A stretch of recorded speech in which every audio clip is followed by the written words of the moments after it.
नमस्कार, स्वागत है आप सभी का सीयूटी पीजी बीएड कॉन्सेप्ट में। इस वीडियो में हम लोग देखेंगे बीएड सोशल साइंस यानी कि कोड है COQP04। COQP04 कोड जो है आप सभी को पता है ये बीएड सोशल साइंस का है और 2024 का जो PYQ है, आप लोग काफी ज्यादा डिमांड कर रहे थे सर 2024 का जो PYQ है उसका कंप्लीट सॉल्यूशन कब लेकर आओगे आप लोग यूट्यूब चैनल पे। तो ये जो वीडियो है ना, इस वीडियो में हम लोग 75 सवाल जो आपके एग्जाम में पूछे जाते हैं कंप्लीट डिटेल सॉल्यूशन होने वाला है। तो आप लोग दिल थाम के बैठ जाइए और पूरा डिटेल से जो है इसको नोट करते जाइएगा, क्योंकि PYQ का जितने सवाल आए हैं उसको देखना जरूरी है। उसके बाद ये भी जानना जरूरी है कि सवाल किस सेक्शन से सवाल आ रहे हैं। इसके अलावा सवाल को डिटेल में जो है हो सकता है अभी जो सवाल आप देखोगे तो कई ऐसे सवाल होंगे जिसको डिटेल में आपको आपके सामने बताया जाएगा, तो डिटेल में जो बताया जाएगा उसको भी नोट करना है, ठीक है। तो ये जो आपके सामने है प्रीवियस ईयर पेपर सॉल्यूशन 2024 का इस वीडियो में होगा। लेकिन पिछले साल 2024 में बीएड सोशल साइंस में कितने स्टूडेंट पार्टिसिपेट किया, तो 11,622 और कितने स्टूडेंट ने एग्जाम दिया 8,779। तो ये देख लो। इसके अलावा आप लोग देखिए कि बीएड सोशल साइंस में जो स्टूडेंट टॉप किया उसका नाम था खुशी, ठीक है। कितना नंबर लाया 198, कितना में 300 में, तो 300 में 198 लेके आ रहा है। इसका मतलब क्या है, पेपर का जो लेवल था वो डिफिकल्ट था, इसीलिए कट ऑफ थोड़ा कम गया। इसके अलावा ये भी जान लीजिए बीएड सोशल साइंस के लिए जो बेस्ट यूनिवर्सिटी है, अधिकांश स्टूडेंटों का सपना होता है सर मैं BHU से करूंगा, सर मैं DU से करूंगा, आप सभी को पता है ना। तो इस वीडियो में हम लोग देखने वाले हैं डिटेल से, चलिए हमारे साथ बने रहिएगा, इस वीडियो को अंतिम समय तक देखना है। इसके अलावा आप सभी का एप्लीकेशन फॉर्म आया हुआ है, लास्ट डेट 1 फरवरी है, आप लोग फॉर्म को भर लीजिएगा, ठीक है। अब देखिए हम लोग तैयारी करवाते हैं, हमारा कोर्स का प्राइस है 1999। कितना है जी 1999, कितना है 1999, लेकिन 20% ऑफर मिल रहा है। तो अभी इस कोर्स को कितना में पा सकते हैं 1499 में। इस कोर्स को कॉमन बीएड हो या फिर सोशल साइंस बीएड हो या लैंग्वेज बीएड, कोई भी बीएड हो, आप 1499 में पा सकते हो टेस्ट सीरीज के साथ। अगर अलग से आपको टेस्ट सीरीज लेना है तो 199 लगेगा, अलग से टेस्ट सीरीज लोगे तो 199 आपको पे करने होंगे। कोर्स लोगे 1499 में आपको मिल जाएगा कंप्लीट बीएड सोशल साइंस का, जिसमें पढ़ाते हैं वीरेंद्र सर, हिस्ट्री पढ़ाते हैं, पॉलिटिकल साइंस पढ़ाते हैं, इकोनॉमिक्स क्योंकि मैं इकोनॉमिक्स इसीलिए कहा हूं क्योंकि आपको पता है NCERT, अगर बीएड सोशल साइंस की तैयारी कर रहे हो तो NCERT क्लास 12 में जो पूरा डिटेल सिलेबस है उसको भी आपको देखना चाहिए, है ना। इसके अलावा कॉमर्स जो पढ़ाते हैं आपके सामने सनी सर। तो चलिए हम लोग आगे बढ़ते हैं, आगे बात करेंगे, ठीक है। सीयूटी कॉन्सेप्ट एप्लीकेशन को डाउनलोड करो, कहां से, प्ले स्टोर से डाउनलोड करना है सीयूटी कॉन्सेप्ट एप्लीकेशन को, और यहां पे बीएड एंट्रेंस एग्जाम, यहां जाओगे कोर्सेस मिल जाएगा, यहां जाओगे टेस्ट सीरीज मिल जाएगा। अब आगे बढ़ते हैं। ये पिछले साल बीएड सोशल साइंस की हम तैयारी करवा रहे थे, बहुत सारे बच्चों का यहां सिलेक्शन हुआ है, देख सकते हो आप लोग। आ गया आपके सामने पहला सवाल। तो पहला सवाल जो है नेशनल स्टॉक एक्सचेंज से है कि ये किस वर्ष इसका स्थापना हुआ है।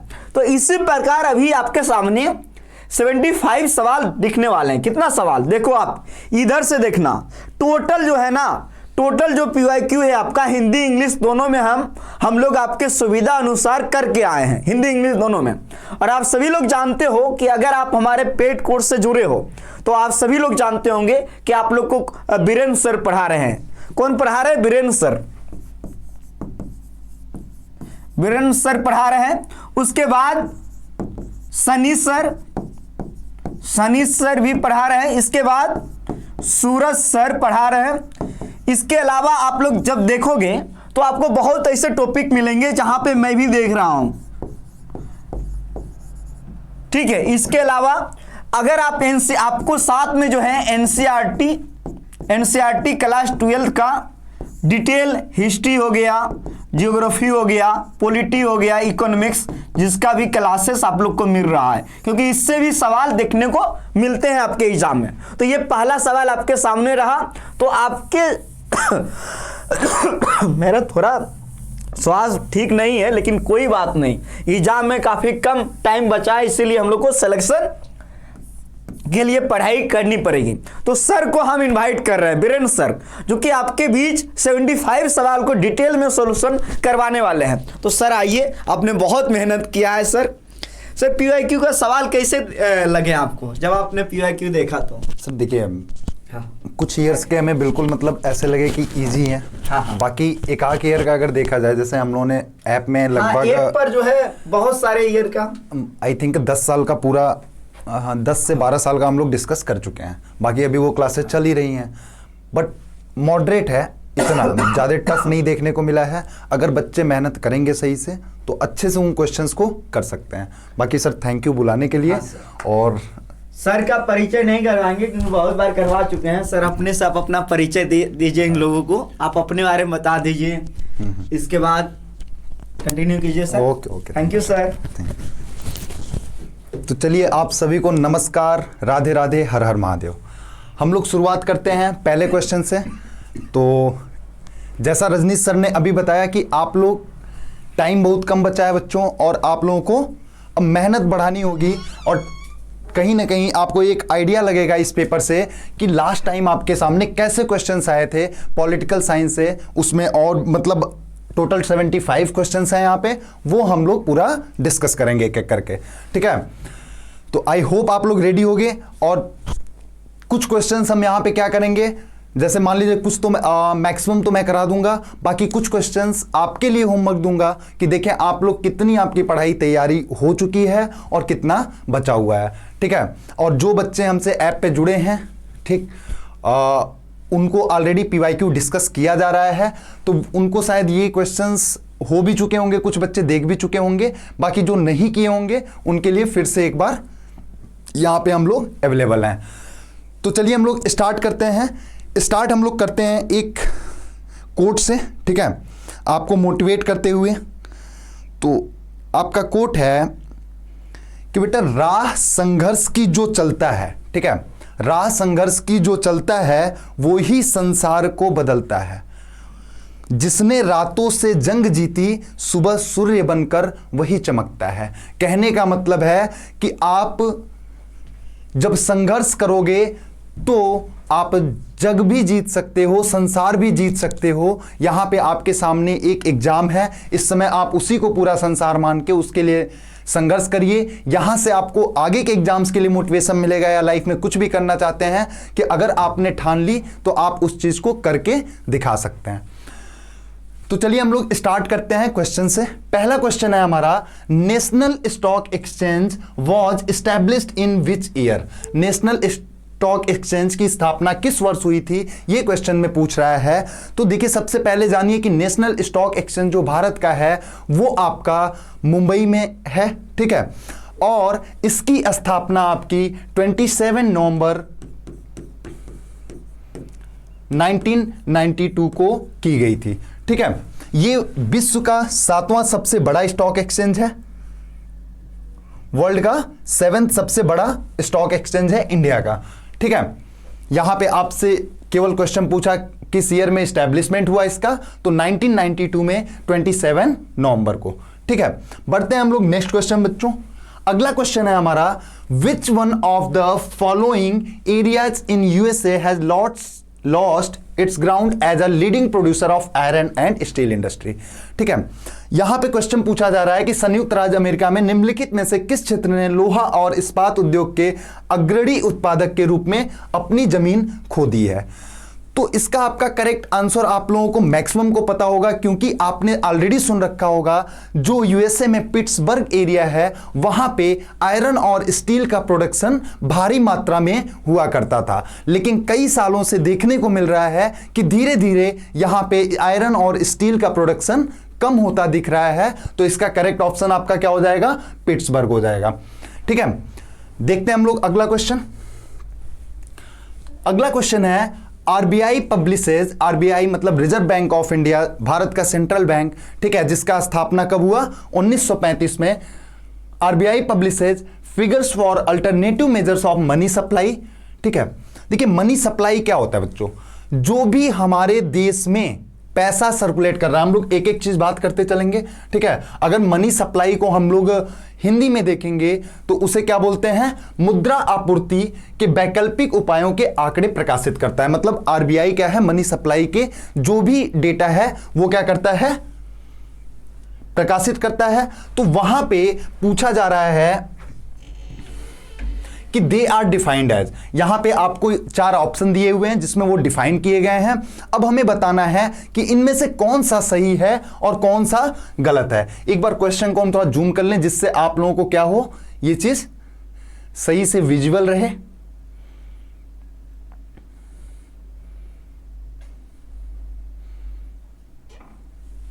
तो चलिए यहां पे हम बात कर रहे थे मनी सप्लाई की। मनी सप्लाई क्या होता है? हमारे देश में जो भी पैसा इस समय सर्कुलेशन में है, ठीक है, उसका डेटा कौन कैलकुलेट करता है? रिजर्व बैंक ऑफ इंडिया करता है। वो किस चीज के लिए किया जाता है? देश के लिए जो भी मॉनेटरी पॉलिसीज बनानी है या फिर मान लीजिए आगे चल के अगर किन्हीं भी चीज़ों को कंट्रोल करना है तो उन चीज़ों के लिए हमें मनी सप्लाई के बारे में उसका डेटा पता रहना चाहिए कि हमारे देश में अभी कितना पैसा सर्कुलेशन में टोटल है, ठीक है।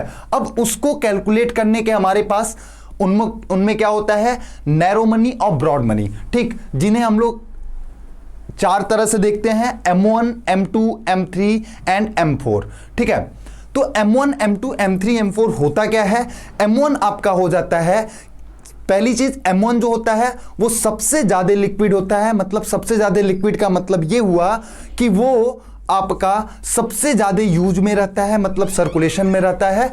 तो यहां पे M1 क्या हो जाता है? जो भी आपकी करेंसी है और जो भी आपके डिमांड ड्राफ्ट हैं वो आपकी M1 मनी कैटेगरी में आते हैं। मनी सप्लाई को हमने बताया M1, M2, M3, M4 में बांटा जाता है। तो अगर आप देखोगे यहां पे आई थिंक M1 जो लिखा हुआ है CU प्लस DD मतलब करेंसी और डिमांड ड्राफ्ट की बात कर रहा है, तो पहला ऑप्शन करेक्ट होगा, ठीक है। दूसरा क्या है? M2 equals to M1 plus saving deposit with post office saving banks, ठीक है। देखिए पोस्ट ऑफिस सेविंग बैंक्स का जो हम लोग काउंट करते हैं वो 2 में काउंट करते हैं, M2 और M4 में काउंट करते हैं। तो ये आप लोग हमेशा ध्यान रखिएगा कि जो सेविंग, ये भी आपसे क्वेश्चन पूछ सकता है कि हम लोग पोस्ट ऑफिस सेविंग किस किस में कैलकुलेट करते हैं, तो आपका M2 और M4 में कैलकुलेट करते हैं, ठीक है। तो यहां पे आपका दे रहा है M1 plus saving deposit with post office saving banks, तो ये भी आपका करेक्ट ऑप्शन है। वहीं पे आपका M3 क्या होता है? M3 आपका M1 प्लस टाइम डिपॉजिट जो होते हैं कॉमर्शियल बैंक्स के पास, उनको इसमें M3 में रखा जाता है, ठीक है। जो M3 होता है वो बेस्ट माना जाता है कैलकुलेट करने के लिए, मनी सप्लाई बेस्ट तरीका माना जाता है किसको? M3 को, ठीक। अब M4 में आपको दे रहा है कि M3 plus total deposit with post saving organisations excluding national saving certificates, ठीक है। नेशनल सेविंग सर्टिफिकेट्स जो होते हैं पोस्ट सेविंग ऑर्गेनाइजेशंस में, उसको छोड़ के बाकी आपका टोटल डिपॉजिट जो है पोस्ट सेविंग के पास प्लस M3 का जो टोटल है वो आपका M4 होता है। ये करेक्ट ऑप्शन है। और लास्ट आप देखेंगे M4 फिर से दे रहा है कि M3 plus total deposit with post saving organisations including national, including दे रहा है। तो ये आपका क्या हो जाएगा? M4 आपका रॉन्ग ऑप्शन हो जाएगा, बाकी आपके सही होंगे, ठीक है। तो आपका क्वेश्चन पूछ रहा था इनमें से कौन कौन सा मेथड है जो कि आरबीआई जिससे मनी सप्लाई कैलकुलेट करता है। तो इसमें M1, M2 A, B, C आपका करेक्ट ऑप्शन होगा, आप लोग यहां से देख सकते हो, ठीक है। बढ़ते हम लोग अपने अगले क्वेश्चन की तरफ। क्वेश्चन नंबर 4 जो है हमारा, क्वेश्चन नंबर 4 है which of the following is the most commonly use measure of money supply. अब देखिए आप लोगों का लास्ट ईयर का क्वेश्चन है और वहां पे क्या है, तुरंत मनी सप्लाई से आपके 2 क्वेश्चन पूछ ले रहे हैं। कुछ इकोनॉमिक्स में कुछ टॉपिक्स ऐसे होते हैं जैसे गवर्नमेंट बजट हो गया, मनी सप्लाई हो गया, नेशनल इनकम हो गया, ठीक। यहां से आपके क्वेश्चंस या फिर डिमांड से रिलेटेड ठीक है, कंज्यूमर बिहेवियर से रिलेटेड, यहां से आपके क्वेश्चन काफी ज्यादा बनते दिखते हैं। अब यहां पे आप देखोगे मनी सप्लाई का इससे जस्ट पहले क्वेश्चन था और फिर से आपसे यहां पे क्वेश्चन पूछ ले रहा है which of the following is most commonly used measure of money supply, मतलब निम्नलिखित में से कौन सा मुद्रा आपूर्ति का सबसे अधिक इस्तेमाल किए जाने वाला माप है। तो इसका करेक्ट ऑप्शन आपका M3 होगा। अभी हमने आपसे लास्ट क्वेश्चन में बताया कि जो M3 होता है सबसे ज्यादा यूज किए जाने वाला मेथड होता है मनी सप्लाई को मेजर करने के लिए। ठीक है, बढ़ते हैं हम लोग नेक्स्ट क्वेश्चन पे। अगला क्वेश्चन है हमारा विच of the is not an example of interactive media. Interactive media मतलब क्या होता है बच्चों? इंटरैक्टिव मीडिया यहां पे आप हिंदी में देख सकते हो, वही चीज होता है। इंटरैक्टिव मीडिया का मतलब होता है कि जहां पे जो यूजर है वो भी क्या करे, उसमें इन्वॉल्व रहे, उस कम्युनिकेशन में इन्वॉल्व हो सके। ठीक है, मतलब ऐसा ना रहे कि वन साइडेड रहे, कि जैसे मान लीजिए टीवी हो गया। ठीक है, यहां पे आपका टीवी ऑप्शन में है तो ये टीवी गलत भी होगा क्योंकि ये इंटरैक्टिव मीडिया नहीं होता है। अब जैसे इंटरनेट हो गया, इंटरनेट पे अगर कोई मान लीजिए न्यूज ही आ रही है तो आप उस पर क्या कर सकते हो, आप उस पर अपने भी कमेंट दे सकते हो। ठीक है, मतलब अपने भी व्यू दे सकते हो। तो जो यूजर है वो भी किसी चीज में इन्वॉल्व हो सके, किसी कम्युनिकेशन में, किन्हीं बातों में इन्वॉल्व हो सके, तो वहां पे क्या होता है, उसे हम लोग इंटरैक्टिव मीडिया बोलते हैं। ठीक है, यहां पे क्वेश्चन में आपसे पूछा जा रहा है नॉट इंटरैक्टिव मीडिया का इनमें से कौन सा एग्जांपल नहीं है, तो वो आपका देखिए इंटरनेट पे दोनों साइड से यूजर क्या है, जो एक तो जो आपका मीडिया है, ठीक, उसके बाद जो यूजर है दोनों इन्वॉल्व रह सकते हैं, टेलीफोन पे भी दोनों रह सकते हैं दोनों साइड से, ईमेल पे भी दो साइड से चीजें हो सकती हैं। ठीक है, तो यहां पे आपका करेक्ट ऑप्शन क्वेश्चन के हिसाब से टीवी हो जाएगा। ये ध्यान रखिएगा, क्वेश्चंस में क्या होता है कि जैसे मान लीजिए आपने इंटरैक्टिव मीडिया देखा, अब आप क्या करोगे कि आप जल्दी जल्दी देखोगे कि इंटरनेट, टेलीफोन, ईमेल, अब इसमें आपको जो बेस्ट लगेगा वो कर दोगे। बट यहां पे नॉट का ध्यान रखिएगा, यहां पे मिस्टेक्स होती हैं जब आप पहली बार पेपर देने जा रहे हो। ठीक है, इसलिए हम आपको बता रहे हैं। बाकी आप लोग ऑलरेडी मॉक टेस्ट दे रहे हो, ये सब चीजें दे रहे हो, तो आपको आइडिया हो चुका होगा। अगला क्वेश्चन देखते हैं हम लोग। यहां पे है दो लिस्ट दी हुई है हमें, ठीक, एक में बुक के नाम दिए हुए हैं और एक में क्या है आपका राइटर्स के नाम दिए हैं, हमें इन्हें मैच करना है। ठीक है, तो जो यहां बुक्स के नाम है the peasant and the Raj, theories of Indian mutiny 1857, the sepoy mutiny and the revolt of 1857। ठीक है, तो इसमें आप देखोगे चारों बुक जो हैं वो आपका 1857 के आसपास की कहानियां हैं। अब जैसे जो पहली बुक हो गई, उस समय 1857 में जो हमारा एग्रेरियन था सोसाइटी, वो कैसा था, उन सब चीजों के बारे में दिया हुआ है। इसी तरीके से आपका क्या है कि 1857 की क्रांति से रिलेटेड आपका ये चारों बुक है और उन्हीं के हमें क्या है राइटर्स के नाम बताने हैं। अब जैसे पीजेंट एंड द राज हो गया तो ये आपका एरिक स्टोक्स ने इस बुक को लिखा है। ठीक है, theories of the Indian mutiny हो गया तो ये आपका एसबी चौधरी हो जाएंगे। ठीक है, और 1857 ये आपका एसएन सेन, और लास्ट आपका है the sepoy mutiny and the revolt of 1857, तो इसका आपका क्या हो जाएगा आरसी मजूमदार। तो आप लोग यहां से मैच कर सकते हो 3 2 1 4 3 2। अगर आप यहां पे ये देखोगे, एलिमिनेट भी कर सकते थे आंसर कि आपका पहले में ही जो फोर्थ ऑप्शन है यहां पे ए में ही 3 है, बाकी सब में 1 दिया हुआ है, तो आप क्या कर सकते थे डायरेक्टली ऑप्शन 4 टिक करके निकल सकते थे। ठीक है, अगला क्वेश्चन देखेंगे हम लोग। चलिए, हमने जैसा बोला था कि आपको बीच बीच में हम लोग होमवर्क भी देखते रहेंगे। ठीक है, ये आपका डिवेंचर से रिलेटेड क्वेश्चन है, मतलब जहां पे क्या होता है कि एक लीगल तरीके का एग्रीमेंट होता है, मतलब जो डिवेंचर होल्डर होते हैं, ठीक, वो अपना कुछ एसेट रख के क्या करते हैं, लोन लेते हैं, उस तरीके का क्वेश्चन है। तो इसे आप लोग कमेंट बॉक्स में जरूर करिएगा और जो भी बच्चा करेगा वो मुझसे कांटेक्ट करेगा, उसे उस चीज का सही रिप्लाई करना होगा, बट उसे उस चीज का कुछ ना कुछ तो गिफ्ट टाइप का मिलना चाहिए वो हमारी तरफ से रहेगा। चलिए next,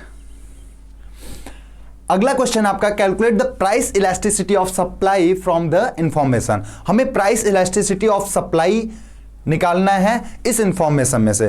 price elasticity of supply क्या होता है, जहां पे मतलब कि परसेंटेज, यहां पे प्राइस चेंज करने की वजह से सप्लाई पे क्या चेंज आ रहे हैं वो हम लोग प्राइस इलास्टिसिटी ऑफ सप्लाई में देखते हैं। ठीक है, तो इसका फॉर्मूला होता है percentage change in the supply divided by percentage change in the price. ठीक, इस तरीके से हम लोग निकालते हैं। अगर इसका फॉर्मूला लिखेंगे तो ये आपका निकल कर आता है delta Q divide by delta P into original price divided by original quantity demanded, sorry quantity supplied. ठीक, तो अगर हम लोग इस तरीके से निकालेंगे, आप लोग यहां पे देखोगे जो आपका ओल्ड प्राइस दिया है मतलब ये आपका ओरिजिनल प्राइस की बात कर रहा है, न्यू प्राइस जो दिया है मतलब ये P1 हो गया। ठीक है, वहीं पे आपका जो ओल्ड क्वांटिटी है मतलब ये आपका Q ओल्ड क्वांटिटी की बात कर रहा है और यहां पे न्यू क्वांटिटी की बात कर रहा है। तो जब हम लोग डेल्टा Q निकालेंगे तो डेल्टा Q क्या आ जाएगा, जो आपका न्यू क्वांटिटी है उसमें से अगर हम ओल्ड को माइनस कर देंगे तो हमारा क्या आ जाएगा, चेंज आ जाएगा। किसमें, सप्लाई में क्या चेंज आ रहा है। ठीक है, तो कितना चेंज आ रहा है, 8000 का। वहीं पे जब आपका प्राइस अगर हम देखेंगे, प्राइस का चेंज निकालेंगे तो डेल्टा पी इक्वल टू हो जाएगा 300 माइनस 100, कितना आ जाएगा आपका, 200 आ जाएगा। तो अब इसी चीज को हम लोग इस फॉर्मूले में अगर पुट कर देंगे तो हमारी क्या हो जाएगी, वैल्यू निकल आएगी। ठीक है, वैल्यू क्या निकल आएगी, अब देखिए डेल्टा क्यू क्या है आपका, 8000 आया है, 8000 डिवाइडेड बाई डेल्टा पी क्या है आपका 200 मल्टीप्लाइड बाई ओरिजिनल प्राइस आपका 100 है। ठीक है, और आपका जो ओल्ड क्वांटिटी था वो कितना है, 2000 है। तो इसे जब हम लोग कैलकुलेट करेंगे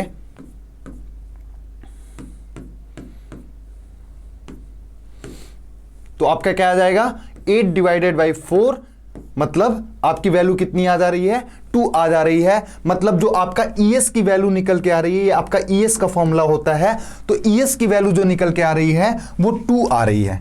ठीक है, ES इक्वल्स टू 2 आ रही है जो कि ग्रेटर देन 1 है, मतलब ये इलास्टिक होगा नेचर में। ठीक है, इसका करेक्ट ऑप्शन क्या हो जाएगा, 1 ऑप्शन 2। देखते हैं हम लोग अगला क्वेश्चन। अगला क्वेश्चन हमारा, the objective of first 5 year plan of India. Objective first 5 year plan, देखिए फर्स्ट 5 ईयर प्लान की बात हो रही है। ठीक है, 5 year plan, first 5 year plan कब आया, 1951 में आया। ठीक है, उसके लिए क्या हुआ, प्लानिंग कमीशन का गठन किया है। देखिए हमारा जब देश आजाद हुआ 1947 पे, तो वहां पे क्या था, कई चीजें हमें क्या था, देखना था, क्योंकि देश में कई डेवलपमेंट होना जरूरी था। उन्हीं में से एक था कि हमारा इकोनॉमिक सिस्टम कैसा होगा।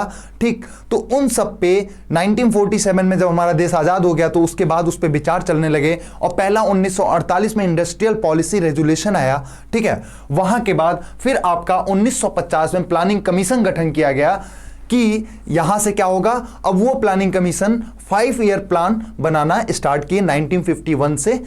ठीक है, हर 5 साल पे एक 5 ईयर प्लान आया करता था कि 5 साल में हमारा देश किन चीजों पे फोकस करेगा, उस चीज के बारे में उसमें रहता था। ठीक है, तो पहला जो 5 ईयर प्लान था वो बहुत अच्छा तो नहीं बन पाया था, लेकिन जो दूसरा आपका 5 ईयर प्लान था जिसमें आपका IPR 1956 भी रखा गया था, मतलब इंडस्ट्रियल पॉलिसी रेजोल्यूशन 1956, जिसे हम लोग क्या बोलते हैं, इकोनॉमिक कॉन्स्टिट्यूशन ऑफ इंडिया भी उसे बुलाया जाता है। ठीक है, तो यहां पे आपसे पूछा जा रहा है कि first 5 year plan of India का ऑब्जेक्टिव क्या था, मतलब उसकी उद्देश्य क्या था, यह पूछा जा रहा है। देखिए जो पहला 5 ईयर प्लान था वो पूरी तरीके से एग्रीकल्चर पे फोकस था, पॉवर्टी को रिड्यूस करना था।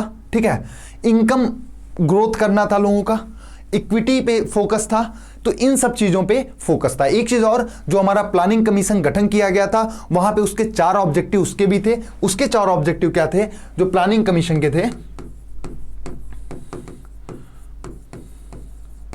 प्लानिंग कमीशन का गठन हुआ 1950 में, और इसके जो 4 ऑब्जेक्टिव थे वो थे आपके ग्रोथ, मॉडर्नाइजेशन, सेल्फ रिलायंस और इक्विटी। ठीक है, ये 4 ऑब्जेक्टिव थे प्लानिंग कमीशन के कि ये हम लोगों को अचीव करना है। ठीक है, ये भी आप लोग जानते रहिएगा, ये भी आपसे क्वेश्चन में पूछ सकता है कहीं पे कि जो प्लानिंग कमीशन के ऑब्जेक्टिव थे वो क्या थे। ये 4 थे आपके सामने। ठीक, तो यहां पे हम लोग देखेंगे, एक एक पॉइंट देखेंगे। पहला है कि to raise the level of national income. ठीक है, अभी हमने बताया कि नेशनल इनकम जो है उसको रेज करना ऑब्जेक्टिव था। दूसरा क्या है, to get the country's economy out of cycle of poverty, देश की अर्थव्यवस्था को गरीबी के चक्र से बाहर निकालना। ठीक है, यह भी आपका करेक्ट ऑप्शन होगा। सी क्या है, to focus mainly on heavy industries, मुख्य रूप से भारी उद्योगों पर ध्यान केंद्रित करना। ऐसा नहीं था। ठीक है, यह चीज आपका जो सेकेंड 5 ईयर प्लान था उसमें हैवी इंडस्ट्रीज पे फोकस किया गया था। जो आपका सेकेंड 5 ईयर प्लान था वहां पे क्या हुआ था, इंडस्ट्रीज को 3 कैटेगरी में बांटा गया, sector A, sector B, sector C. ठीक है, वो 3 कैटेगरी में क्या थी कि जो पहला था वो पूरी तरीके से गवर्नमेंट के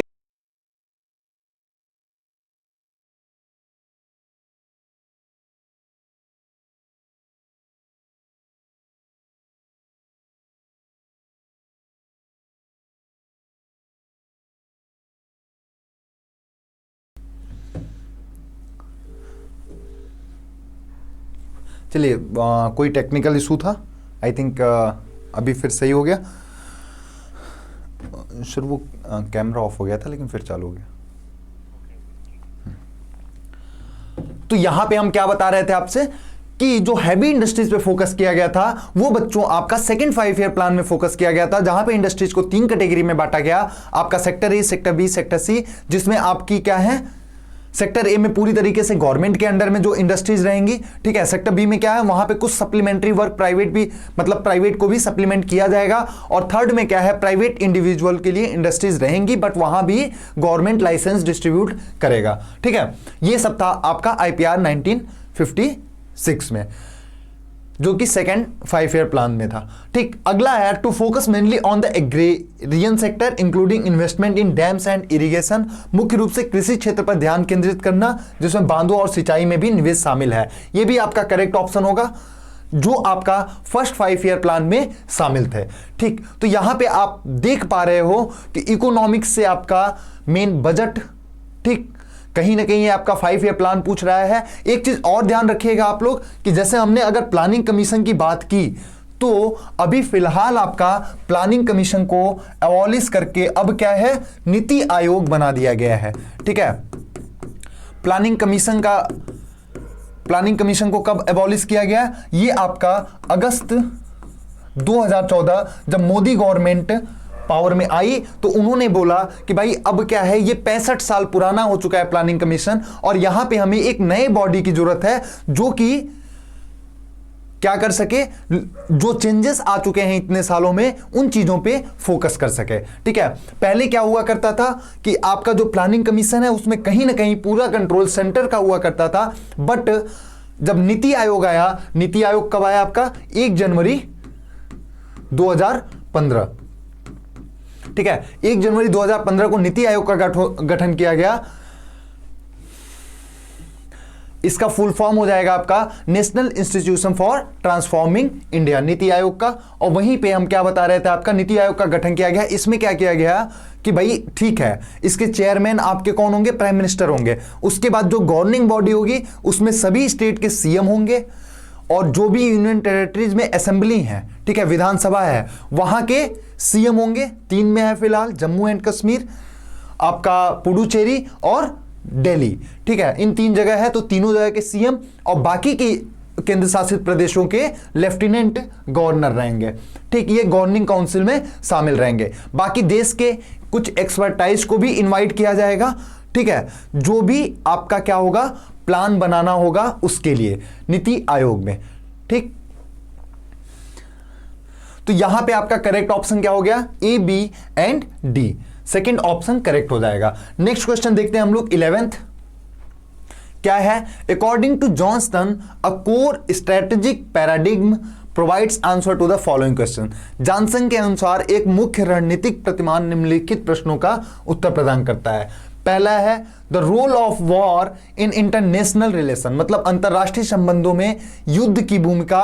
बिल्कुल ये आपका स्ट्रैटेजिक जो पैराडिग्म था उसमें जो जॉनस्टन के द्वारा कुछ चीजें बताई गई, उनके जो प्रिंसिपल्स थे उसमें आपका ए ऑप्शन शामिल था। ठीक है, वहीं पे दूसरा क्या है, the nature of adversaries and the threats they pose, शत्रुओं की प्रकृति और उनके द्वारा उत्पन्न खतरे, ये भी आपका शामिल था। सी क्या है, the role of peace in international relations, ये आपका नहीं होगा। ठीक है, कि अंतरराष्ट्रीय संबंधों में शांति की भूमिका। और अगला है द यूटिलिटी ऑफ फोर्स, बल की उपयोगिता। तो करेक्ट ऑप्शन आपका ए, बी एंड डी हो जाएगा। बढ़ते हैं हम लोग नेक्स्ट क्वेश्चन पे। Arrange the main focus of different 5 year plans in chronological order. हमें यहां पे कुछ चीजें दी गई हैं और ये हम लोगों को क्या करना है, इन प्लान्स को क्रोनोलॉजिकल ऑर्डर में अरेंज करना है कि मतलब कौन से पहले आए कौन से बाद में आए। ठीक है, तो अगर हम लोग देखेंगे, जैसे पहला है the focus of planning on agrarian sector, तो एग्रेरियन सेक्टर जो था ये आपका जो फर्स्ट 5 ईयर प्लान था वहीं पे हमें देखने को मिल गया था कि पूरी तरीके से एग्रेरियन सेक्टर पे फोकस किया जा रहा है। दूसरा आपका क्या है, the focus of planning on urban spaces. ठीक है, अर्बन स्पेसेस पे कहां पे फोकस स्टार्ट हुआ, आप देखोगे तो जो सेकंड 5 ईयर प्लान आया उसके बाद कहीं ना कहीं अर्बन स्पेसेस पे, मतलब अर्बन डेवलपमेंट पे हर 5 ईयर में फोकस रहता था। ठीक है, तो ये आपका सेकंड 5 ईयर प्लान के बाद आज भी जो आपके मतलब 5 ईयर प्लान तो नहीं है, लेकिन नीति आयोग अगर जो भी प्लान कर रही है उसमें आपका अर्बन डेवलपमेंट के बारे में रहता है। तो आप सेकंड 5 ईयर, फर्स्ट में क्या था, एग्रीरियन सेक्टर पे फोकस था पूरी तरीके से। दूसरे में हैवी इंडस्ट्रीज के बारे में ज्यादा मतलब फोकस था। उसके बाद आपका अर्बन सेक्टर भी चलता रहा। ठीक है, तो यहां पे आपका आप कह सकते हो कि जो सेकंड 5 ईयर प्लान के बाद था मेनली आपका 4th, 6th, 7th इन सब में अर्बन सेक्टर पे बात किया गया है। ठीक है, 11th में किया गया है। अगला है the focus of planning on heavy industries. Heavy industries पे सेकंड 5 ईयर जो प्लान था, अभी हमने आपको बताया कि सेकंड 5 ईयर जो प्लान था वहां पे आपका IPR 1956 जो था उसमें इंडस्ट्रीज को बिल्कुल 3 सेक्टर में डिवाइड किया गया, sector A, sector B, sector C. ठीक है, तो वहां पे हैवी इंडस्ट्रीज पे फोकस किया गया था। और लास्ट आपका है the focus of planning on liberalisation, privatisation and globalisation, उदारीकरण, निजीकरण और वैश्वीकरण पर योजना का फोकस। तो ये आपका 8th planning commission, 8th 5 year plan जो था वहां पे फोकस था। तो अगर इसे हम लोगों को क्रोनोलॉजिकल ऑर्डर में अरेंज करना होगा। दूसरी चीज है, आप ये देख रहे होगे कि सर लिबरलाइजेशन मतलब जिसे हम लोग शॉर्ट फॉर्म में LPG भी बोलते हैं, लिबरलाइजेशन में क्या हुआ, जो ट्रेड टैरिफ हुआ करते थे वो कम कर दिए गए। जो स्ट्रिक्ट ने मतलब पॉलिसी जो बनाई जाती थी स्ट्रिक्ट पॉलिसी, उसे थोड़ा फ्लेक्सिबल किया गया। ठीक है, तो वहीं पे आपका प्राइवेटाइजेशन में हुआ कि जो पूरी तरीके से आपका क्या हुआ करता था, गवर्नमेंट कंट्रोल थी, मतलब जो भी इंडस्ट्रीज थी या फिर कोई भी आपकी, तो उसमें क्या हुआ, इन्वेस्टमेंट स्टार्ट हुआ, प्राइवेट सेक्टर भी इन्वॉल्व होने लगा। ठीक, इन तरह की चीजें स्टार्ट हुई, मतलब प्राइवेट का भी रोल बढ़ने लगा। वहीं पे आपके ग्लोबलाइजेशन की बात हो रही है कि मतलब वर्ल्ड के साथ हमें अच्छा रिलेशन बनाना है। तो ये आपका 8th प्लानिंग कमीशन में था। यहां से हम लोग देखेंगे अगर हमें क्रोनोलॉजिकल ऑर्डर में अरेंज करना है तो सबसे पहले आपका ए हो जाएगा और फिर आपका सेकंड 5 ईयर प्लान सी हो जाएगा। तो ए, सी और फिर आपका बी होगा और लास्ट में आपका डी होगा। तो ए, सी, बी, डी आप लोग ये करेक्ट ऑप्शन कर सकते हो। ठीक है, अगला देखेंगे हम लोग डिवेंचर होल्डर्स आर द, जो डिवेंचर मतलब जो लोन ले रहे हैं। ठीक है, एक मतलब जो एग्रीमेंट बन रहा है उसके थ्रू जो लोन पा रहे हैं वो उनको हम लोग क्या बोलेंगे? तो भाई सिंपल सी बात है, उन्हें लेनदार बोलेंगे, क्रेडिटर्स बोलेंगे। तो इसका ऑप्शन क्या हो जाएगा? ये तो आप लोग बिना पढ़े भी लगा सकते थे। अगर आपको डिवेंचर पता होगा तो डिवेंचर होल्डर कौन है, तो आप इसका आइडिया खुद से भी एक कॉमन सेंस से लगा सकते हैं। अगला क्वेश्चन देखेंगे हम लोग। यहां पे हमें कंट्रीज के नेम दिए हुए हैं और लेंथ ऑफ बॉर्डर्स दिए हुए हैं, ठीक है। तो बच्चों सबसे बड़ी बात है कि जब भी आपका ये क्वेश्चन आपका इंपॉर्टेंट हो सकता है, कैसे? देखिए पहले तो जानिए हमारी जो इंडिया का बॉर्डर है, ठीक, वो कितने कंट्रीज से लगता है? टोटल 9 कंट्रीज से लगता है। अब इन 9 कंट्रीज में जो लैंड फ्रंटियर होता है, लैंड बॉर्डर जो है, वो आपका 7 कंट्रीज से लगता है। यहां 9 कंट्रीज लिख लीजिए। जो लैंड बॉर्डर लगता है वो कितने से लगता है? 7 कंट्रीज से। और वहीं पे आपका मैरीटाइम बॉर्डर जो लगता है वो आपका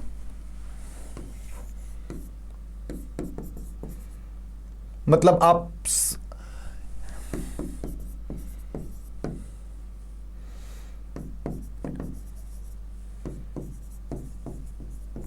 वो आपका 2 कंट्रीज से लगता है, ठीक है। तो अब आप लोग एक चीज, जो ये 7 कंट्रीज से लैंड बॉर्डर लगता है उनमें सबसे ज्यादा आपका बांग्लादेश से लगता है 4096 किलोमीटर। वहीं पे आपका दूसरे नंबर पे चाइना आता है, ठीक है। चाइना से आपका कितना लगता है? 3488 किलोमीटर। फिर आपका पाकिस्तान से 3396 किलोमीटर। फिर आपका नेपाल से लगता है और 1700 कुछ किलोमीटर। और फिर म्यांमार से लगता है 1600 कुछ किलोमीटर। और फिर भूटान और फिर अफगानिस्तान। इन 7 देशों से आपका क्या होता है? लैंड बॉर्डर लगता है, ठीक है।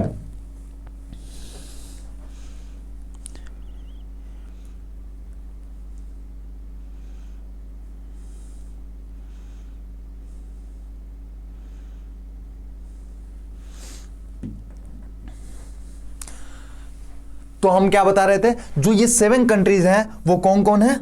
सबसे ज्यादा आपका किससे लगता है? बांग्लादेश से। वहीं पे आपका फिर चाइना, पाकिस्तान, नेपाल, म्यांमार और भूटान, अफगानिस्तान, ठीक है। इन 7 कंट्रीज से हमारा लैंड बॉर्डर है। वहीं पे आपका जो मैरीटाइम बॉर्डर है वो श्रीलंका और मालदीव, ठीक है।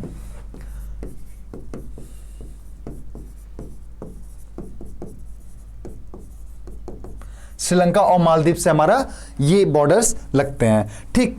तो टोटल जो लैंड बॉर्डर है वो कितने किलोमीटर हो जाता है? जो इंडिया का आप कह सकते हो लैंड फ्रंटियर है, इंडिया का जो लैंड फ्रंटियर है वो आपका 15,200 किलोमीटर का है, ठीक है। और आपका जो इंडिया का कोस्ट लाइन है वो आपका 7516 किलोमीटर का होता है, ठीक। तो यहां पे आपसे क्वेश्चन में पूछ रहा था, यहां पे हमें क्या है? कंट्रीज के नाम दे दिए हैं और आपका लेंथ ऑफ बॉर्डर्स दिए हैं, ठीक है। तो अगर हम लोग मिलाएंगे तो यहां पे हमारा चाइना से पूछ रहा है, तो चाइना से 3488 किलोमीटर।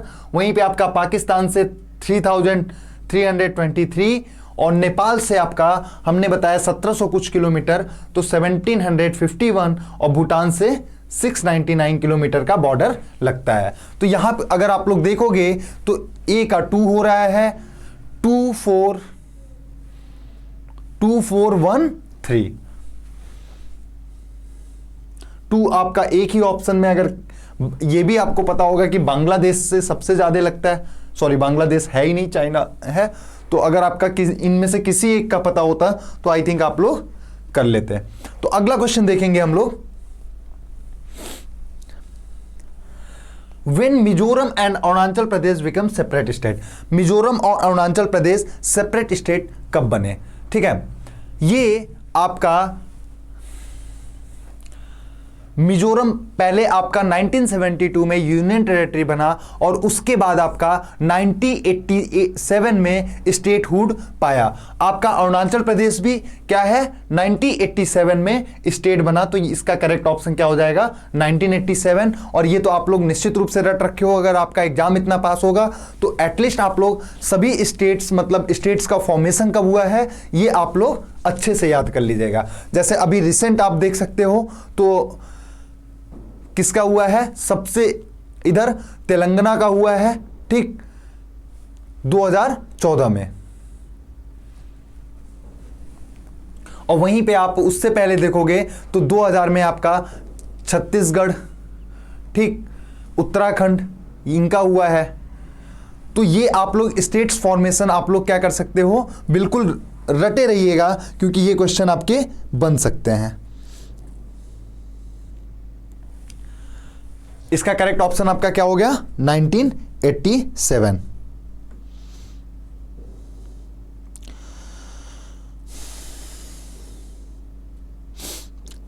अगला क्वेश्चन देखेंगे हम लोग।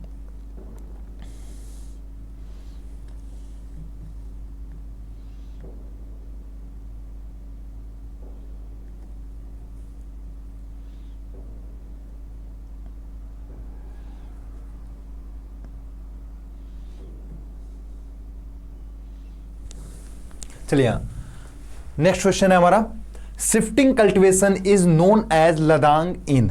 ठीक है, कि मतलब शिफ्टिंग कल्टीवेशन जो होता है हमारा मतलब स्थानांतरित खेती, यहां पे क्या होता है कि लोग क्या करते हैं, कोई एक कल्टीवेट जो लैंड है वहां पे प्रोडक्शन कर रहे हैं, ठीक उस जगह को कुछ समय के लिए छोड़ के कहीं और पे इस टाइप की खेती करना पड़ता है। किस वजह से, हो सकता है लैंड फर्टाइल ना रही हो, ठीक तो उसे फर्टाइल बनाएंगे अलग अलग तरीके से, तो वहां पे आपका शिफ्टिंग कल्टीवेशन का कॉन्सेप्ट आता है। इसे अलग अलग जगह पे अलग अलग नाम से जाना जाता है। अब यहां पे आपसे पूछा जा रहा है लदांग इसे कहां पे बोला जाता है, तो लदांग नाम इसे इंडोनेशिया और मलेशिया में बोला जाता है। वहीं पे शिफ्टिंग कल्टीवेशन अगर आप और भी देखोगे कि और जगह किन नामों से जाना जाता है, तो जैसे आपका मिल्पा बोला जाता है कहां पे, सेंट्रल अमेरिका में। वही आपका वियतनाम में बोला जाता है, रे बोला जाता है। और आपका उसमें देखोगे वेनेजुएला में, तो वहां पे क्या है, कोनुको बोला जाता है। इस तरीके के अलग अलग नाम हैं। तो यहां आपसे लदांग पूछ रहा है, तो लदांग कहां पे, मेनली इंडोनेशिया और मलेशिया में बोला जाता है शिफ्टिंग कल्टीवेशन को। अगला क्वेश्चन हमारा, arrange the following in chronological order. ठीक है, यहां पे हमारे पास ऑप्शंस हैं 4, इन्हें हमें क्रोनोलॉजिकल ऑर्डर में अरेंज करना है। तो पहला आपका है कि cabinet mission announces it's constitutional scheme. Cabinet mission ने अपनी संवैधानिक योजना की घोषणा की। कब किया, इन्होंने फरवरी 1946 में कैबिनेट मिशन ने संविधान के बारे में घोषणा की थी। वहीं पे आपका labour government comes in power in Britain. Labour government Britain में कब पावर में आती है, ठीक है। तो देखिए जो लेबर गवर्नमेंट मतलब जो लेबर पार्टी है, ये आपका इसका एस्टेब्लिशमेंट 1900 में होता है, ठीक। उसके बाद ये फर्स्ट वर्ल्ड वार तक काफी मतलब इसका पार्टी का कुछ महत्व नहीं था, लेकिन फर्स्ट वर्ल्ड वार के बाद ये मेन अपोजिशन पार्टी बन के खड़ी होती है और 1924 में माइनॉरिटी गवर्नमेंट फॉर्म करती है। फिर उसके बाद आप 1929 में इनके सबसे ज्यादा सीट्स थे, उसके बाद भी क्या है, इनकी मेजॉरिटी नहीं थी वहां पे, मतलब पूर्ण बहुमत में ये सरकार नहीं बना पाए थे। फिर उसके बाद आपका 1945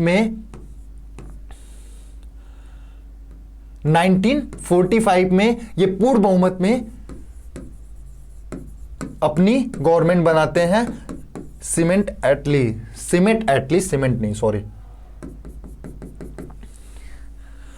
इनके अंडर में क्या करते हैं, 1945 में अपनी गवर्नमेंट बनाते हैं। अगला आपका है constituent assembly begins it's session. संविधानिक सभा ने अपना सत्र शुरू कब किया था, इसकी बात किया जा रहा है। तो संविधानिक सभा जो स्टार्ट हुई थी वो आपका 9 दिसंबर 1946 को पहली सभा हुई थी, जिसमें क्या किया गया था, जिसमें आपका राजेंद्र प्रसाद को क्या हुआ कि संवैधानिक सभा का चेयरमैन मतलब प्रेसिडेंट चुना गया। वहीं पे दूसरा चीज हुआ कि जो आपका पंडित जवाहरलाल नेहरू ने, जिसे बाद में जाके आगे क्या हुआ प्रियम्बल की तरह बनाया गया, ठीक, वो इंट्रोड्यूस किया था। ठीक, अगला आपका है Congress forms interim government. Congress ने इंटरिम गवर्नमेंट का फॉर्मेशन कब किया? इन्होंने अगस्त 1946 में इंटरिम गवर्नमेंट का फॉर्मेशन किया। तो इससे आप लोग अरेंज कर सकते हो करेक्ट ऑर्डर।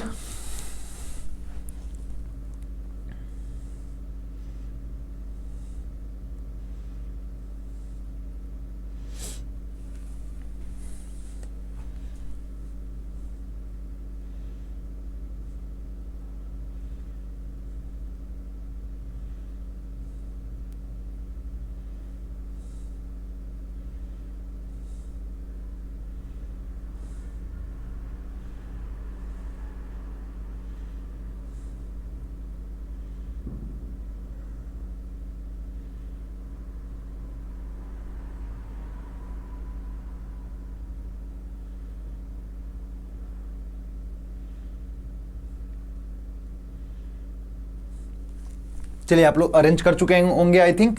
तो चलिए, इसका क्या हो जाएगा, यहां आपका सबसे पहले फरवरी 1946 की बात हो रही है, ए हो जाएगा। सॉरी, लेबर गवर्नमेंट आपका कब फॉर्म हुआ? 1945। तो सबसे पहले क्या हो जाएगा? बी ऑप्शन हो जाएगा। वहीं पे आपका सेकंड है ए, तो बी ए और D C, B A D C correct option हो जाएगा, सही हो गया थर्ड। अगला क्वेश्चन देखेंगे हम लोग। 18th क्वेश्चन आपका क्या है? Make in India scheme was launched in the year. Make in India scheme कब लॉन्च किया गया था? 2014 में किया गया था। किस चीज के लिए किया गया था? इसमें मैन्युफैक्चरिंग को बढ़ाना था। ठीक है, टारगेट था कि 2025 तक 25% मैन्युफैक्चरिंग पहुंचाना है। बट 2014 के कंपैरिजन में अभी मैन्युफैक्चरिंग जो लास्ट रिपोर्ट आई है उसमें मैन्युफैक्चरिंग इंडिया का कम हुआ है, ना कि ग्रोथ हुआ है। ठीक है, जो 17% समथिंग कुछ था वो और कम हो गया पहले के कंपैरिजन में। ठीक है, तो यहां पे मेनली ये मैन्युफैक्चरिंग के लिए लॉन्च किया गया था कि जो भी चीजें मैन्युफैक्चर की जाएंगी वो कहां पे? इंडिया में ही की जाएंगी। अगला क्वेश्चन देखेंगे हम लोग। At the time of admission of new partner, general reserve appearing in old balance sheet is transfer to. नए साझेदार के प्रवेश के समय पुरानी बैलेंस शीट में दिखाई देने वाली सामान्य रिजर्व को स्थानांतरित किया जाता है।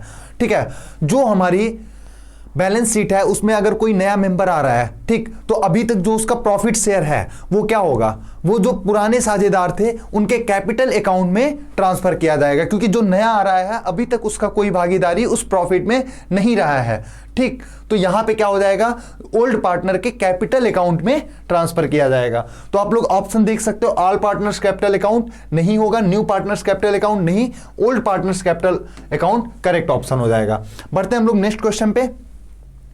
अगला है, in Harappan civilisation evidence of ploughed field was found eight.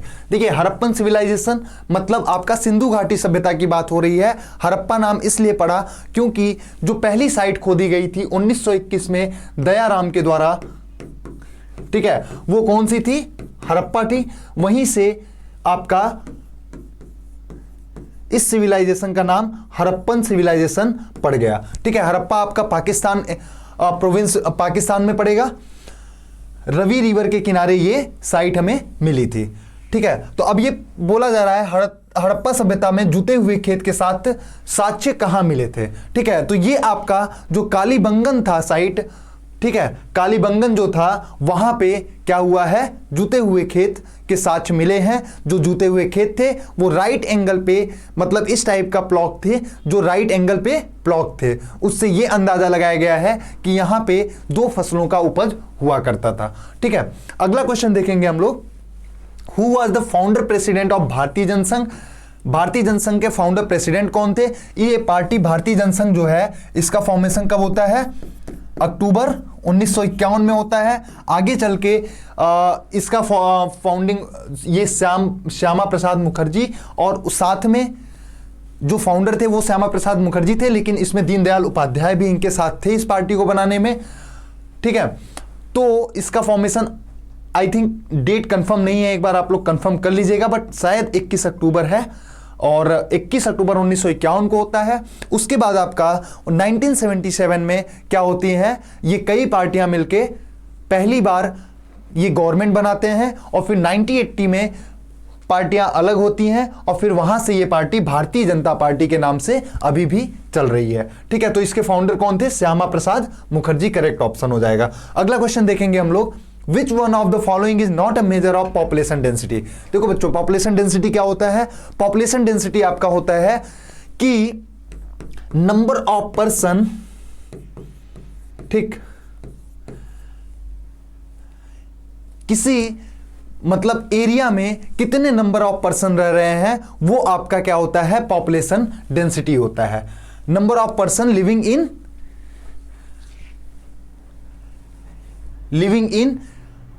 1 square metre area या समथिंग इस टाइप का आप कह सकते हो मेजरमेंट के हिसाब से, कि मतलब इतने लैंड किसी भी एक एरिया पे, ठीक है, वहां पे कितने पर्सन रह रहे हैं, वो हमारा क्या होता है? पॉपुलेशन डेंसिटी होता है। ठीक है, इसमें हम लोग देखेंगे पॉपुलेशन डेंसिटी के आपके मेनली 3 टाइप होते हैं जो ह्यूमन ज्योग्राफी में दिया हुआ है। वो आपका होता है अरिथमेटिक हो गया, ठीक है, एग्रीकल्चरल डेंसिटी हो गई, अरिथमेटिक हो गई, और आपका फिजियोलॉजिकल डेंसिटी होती है। ठीक, बाकी के और भी टाइप्स होते हैं, बट मेनली आपका 3 होता है। वहीं पे यहां पे पूछा जा रहा है कि कौन सा इनमें से, निम्नलिखित में से कौन सा जनसंख्या घनत्व का माप नहीं है? तो आपका अरिथमेटिक डेंसिटी है, फिजियोलॉजिकल डेंसिटी है, न्यूट्रिशन डेंसिटी नहीं है। ये मतलब कहीं से भी आपका यहां पे क्या हो रहा है? पर्सन से रिलेटेड नहीं है, एरिया से रिलेटेड नहीं है, ये आपका डिफरेंट चीज है। पोषण घनत्व तो आपका डिफरेंट चीज है। रोड डेंसिटी ये कहीं ना कहीं एरिया से रिलेटेड है, ये भी आपका मेजर करने का तरीका है।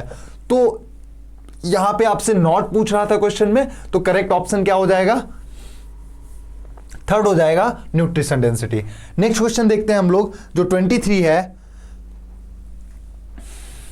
Gabriel almond and Sydney Verba published which book in 1963। उन्होंने कौन सी बुक पब्लिश की थी? सिविक कल्चर की थी। आप 1 और 3 कोई भी लगा सकते हो। अगला क्वेश्चन देखेंगे हम लोग, यहां पे क्या दे रहा है क्वेश्चन?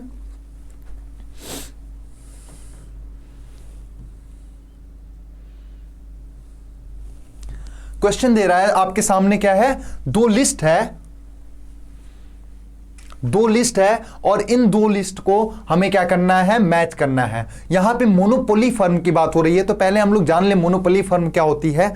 देखिए, कोई ऐसा जगह है, कोई ऐसा मार्केट है जहां पे क्या है, या फिर किसी चीज की प्रोडक्शन केवल एक ही कंपनी कर रही है। ठीक है, मान लीजिए आपके यहां कोई मार्केट है, वहां पे जो भी सेल कर रहा है वो एक ही इंडस्ट्री कर रही है या फिर एक ही कंपनी कर रही है, एक ही इंसान कर रहा है, तो वो आपका क्या हो जाता है? मोनोपोली फर्म हो जाता है। ठीक है, कि जहां पे एकीकरण की बात हो रही है, कि मतलब एक ही इंसान क्या है, सारा प्रोडक्शन, सारा सेल कर रहा है। ठीक, तो वो आपका होता है मोनोपोली फर्म होता है। ठीक, जैसे आप एक एग्जांपल ले सकते हो कि आपके गांव में मान लीजिए तालाब है, ठीक है, तो वहां पे क्या है, गांव में से, उस तालाब में से सभी लोग पानी यूज कर रहे हैं, गांव के सभी लोग, लेकिन वो किसी एक इंसान उसका ऑनर है। ठीक है, तो अब क्या हो रहा है कि जो ऑनर है वो बोल रहा है, वो क्या किया, सबको मना कर दिया और बोला अगर आप पानी ले जाना है तो आपको क्या करना होगा? पे करना होगा, तभी आप पानी ले जाओगे। मतलब ऑनर क्या है, वो खुद है, वही पूरा सप्लाई देखेगा। ठीक है, और जिनको भी लेना होगा वो पैसे देंगे, और पैसे कौन फिक्स करेगा? वो इंसान जिसका वो पॉन्ड है। मतलब पूरी तरीके से उसका प्रभुत्व है, मतलब उसका क्या है, वहां पे उस पॉन्ड पे अधिकार है, वो अपने हिसाब से चीजें डिसाइड करेगा। ठीक, तो यही हमें लिस्ट को मैच करना है। अब जैसे पहला है equilibrium of a monopoly firm, कि मोनोपोली फर्म का इक्विलिब्रियम कब होता है बच्चों? जब मार्जिनल रेवेन्यू बराबर हो जाता है किसके? मार्जिनल कॉस्ट के। अब आप लोग बोलोगे सर मार्जिनल रेवेन्यू और मार्जिनल कॉस्ट क्या होता है? जब हम क्या कर, मार्जिनल रेवेन्यू क्या होता है? जब एक यूनिट बढ़ाने से, मतलब एक यूनिट का जो प्रोडक्शन बढ़ाया जा रहा है उसमें कितना रेवेन्यू जनरेट हो रहा है, वो आपका मार्जिनल रेवेन्यू होता है। वहीं पे मार्जिनल कॉस्ट क्या होता है कि एक यूनिट का प्रोडक्शन बढ़ाने के लिए क्या कॉस्ट आ रही है, क्या कॉस्ट, क्या लागत लग रही है, वो आपका मार्जिनल कॉस्ट हो जाता है। तो आपका equilibrium of monopoly firm is, इसका क्या हो जाएगा? सेकंड ऑप्शन हो जाएगा MR इक्वल्स टू MC। ठीक है। अब दूसरा है demand curve faced by the firm under monopolistic competition. ठीक, तो वहां पे क्या होगा कि जब ऐसा सीन होगा तो वहां पे डिमांड क्या हो जाएगा? एक्सेस हो जाएगा, ज्यादा हो जाएगा। जब demand curve faced by firm under monopolistic competition, तो वहां पे क्या होगा? डिमांड एक्सेस हो जाएगा। ठीक, वहीं पे आपका imposition of price ceiling below the equilibrium price, मतलब ये सप्लाई यहां पे एक्सेस हो जाएगी। और लास्ट आपका है imposition of price floor above the equilibrium price is not perfectly elastic, ये आपका हो जाएगा। तो आप देख सकते हो second, fourth, first, second, fourth, first and third, second, fourth, first and third, आपका सेकंड ऑप्शन क्या हो जाएगा? करेक्ट हो जाएगा। देखते हैं हम लोग अगला क्वेश्चन। इसमें question number I think mention नहीं है, 25 क्वेश्चन नंबर है। अच्छा सॉरी, उसी का हिंदी है, ये हिंदी में यहां पे दिया हुआ है। अगला क्वेश्चन देखते हैं हम लोग। Which of the following type of disabilities characterised by difficulty of movement, posture, speech, hand functions etc due to brain damage, कि निम्नलिखित में से किस प्रकार की विकलांगता की विशेषता मस्तिष्क क्षति के कारण चलने फिरने, मुद्रा, बोलने, हाथ के काम करने आदि में कठिनाई है। ठीक, इन सब कठिनाई है, तो ये सब किस वजह से होता है? ठीक है, तो ये आपका देखिए जब माइंड वर्क करना बंद कर देता है। ठीक है, ये कब होता है? जब बर्थ के थोड़ी देर बाद या बर्थ के टाइम में ही, या फिर बर्थ जो बॉडी हमारी बन रही है उसी टाइम में आपका क्या होता है? माइंड डेवलप सही से नहीं हो पाता है। तो वहां क्या होता है? बॉडी का बैलेंस सही से नहीं बन पाता है, बॉडी मूव सही से नहीं कर पाती है। ठीक, तो ये सब किस रीजन से होता है? क्योंकि हमारा ब्रेन वर्क नहीं करता है, उसका फॉर्मेशन सही से नहीं हुआ है, जिसे हम लोग क्या बोलते हैं? सेरेब्रल पाल्सी बोलते हैं। तो इसका सेरेब्रल पाल्सी बोलते हैं। आपका क्या हो जाएगा? सेकंड ऑप्शन करेक्ट हो जाएगा। नेक्स्ट क्वेश्चन देखते हैं। The doctrine of utilitarianism and the principle of maximum happiness of the maximum number of people associated with which political philosopher. देखिए यूटिलिटेरियनिज्म क्या होता है?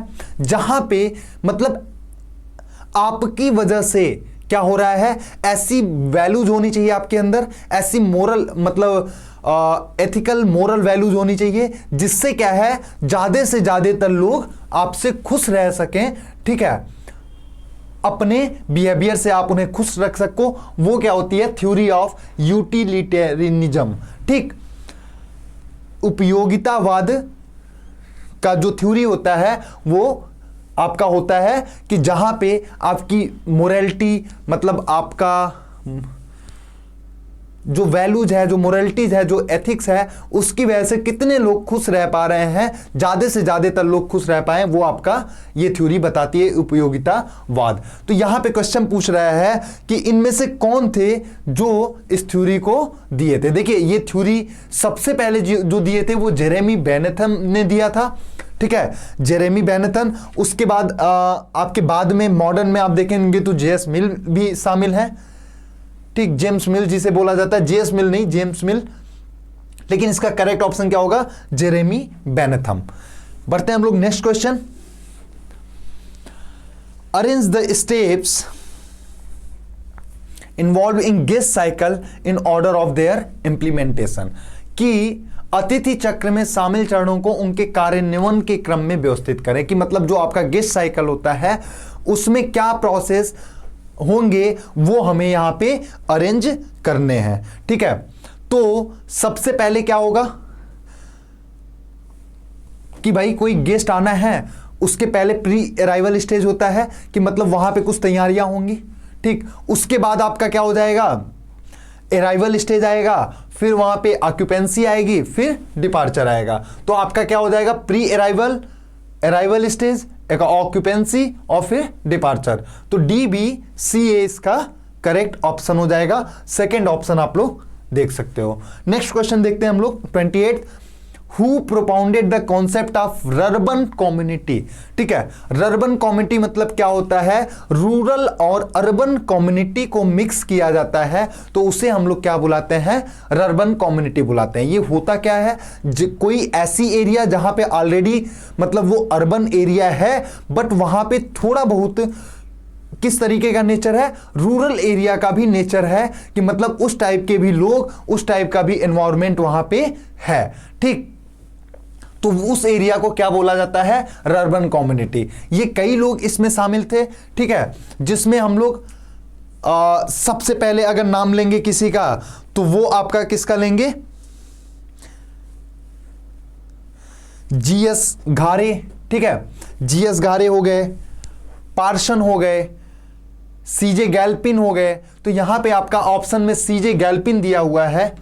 ठीक, लेकिन अगर ऑप्शन में आपका ये रहता कौन, GS घूरे, तो वो आपका बेस्ट होता जिसे आप लोग कर सकते हो।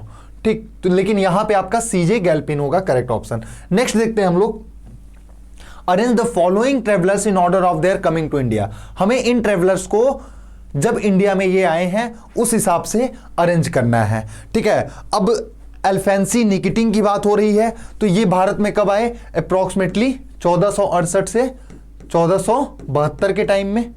ठीक है, वहीं पे आपका दुराते बारबोसा की बात हो रही है, तो ये आपका 1500 से 1521 आप कर सकते हो। मॉन्सेरेट की बात हो रही है, तो मॉन्सेरेट का टाइम क्या है, 1574 के आसपास। और लास्ट आपका पीटर मंडी की बात हो रही है, तो पीटर मंडी आपका 1628 के आसपास इंडिया में आए थे। ठीक है, तो इसे हम लोगों को अगर अरेंज करना है तो ऑलरेडी ये आप देखेंगे तो अरेंज है, ABCD ही सही होगा। तो फर्स्ट ऑप्शन क्या हो गया, करेक्ट हो गया। नेक्स्ट क्वेश्चन आपका है, Which of the following is not an outcome of the disintegration of the USSR? कि जो आपका सोवियत संघ था उसका जो अलग हुए वो, ठीक, वहां पे उनका जो क्या हुआ, विघटन हुआ, उसमें कौन कौन से ये रीजन्स, कौन सा इनमें से रीजन सही नहीं है, ये पूछ रहा है। उससे क्या प्रभाव नहीं पड़ा वो पूछा जा रहा है। देखिए, USSR जब अलग हुआ तो वहां पे क्या हुआ, 15 नई कंट्रीज टोटली फ्री हुई, मतलब फ्रीडम पाई। ठीक है, 15 नई कंट्रीज बनी, कोल्ड वार समाप्त हुआ। ठीक है, कोल्ड वार किसके बीच में, USA और रसिया के बीच में जो कोल्ड वार, मतलब USSR और USA के बीच में जो कोल्ड वार चल रहा था वो खत्म हुआ। कहीं ना कहीं जो सोशलिस्ट था वो खत्म होके अब पूरी तरीके से क्या हो गया, कैपिटलिस्ट पे आ गए सब। ठीक, तो ये सब रीजन, ये सब चीजें हुई थी।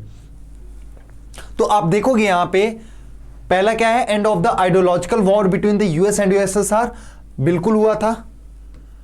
दूसरा, end of arms race between the US and USSR, America और USSR के बीच हथियारों की होड़ का अंत, बिल्कुल ये भी सही है।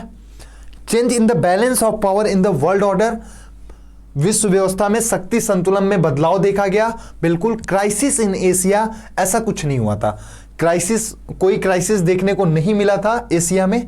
तो इसका करेक्ट ऑप्शन क्या हो जाएगा आपका, नॉट अगर पूछ रहा है तो ऑप्शन नंबर 4 क्या हो जाएगा, करेक्ट हो जाएगा। ठीक है, बढ़ते हैं हम लोग next question. Age 6 pyramid of, age 6 pyramid is triangular. Question में ये पूछ रहा है जो एज 6 पिरामिड है वो किस देश का पिरामिड ट्रायंगुलर शेप में होता है। देखिए, एज 6 पिरामिड क्या होता है, एज 6 पिरामिड जो होता है वो एक ग्राफिकल रिप्रेजेंटेशन होता है कि किस कंट्री में, मतलब लेफ्ट साइड में आपका, मान लीजिए ये कोई ग्राफ बनाया जा रहा है। ठीक है, अगर हम ट्रायंगुलर ही लेंगे, इस टाइप का कुछ,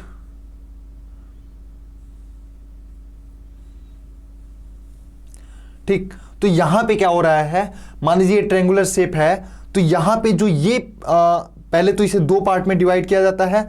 जो लेफ्ट साइड वाला है,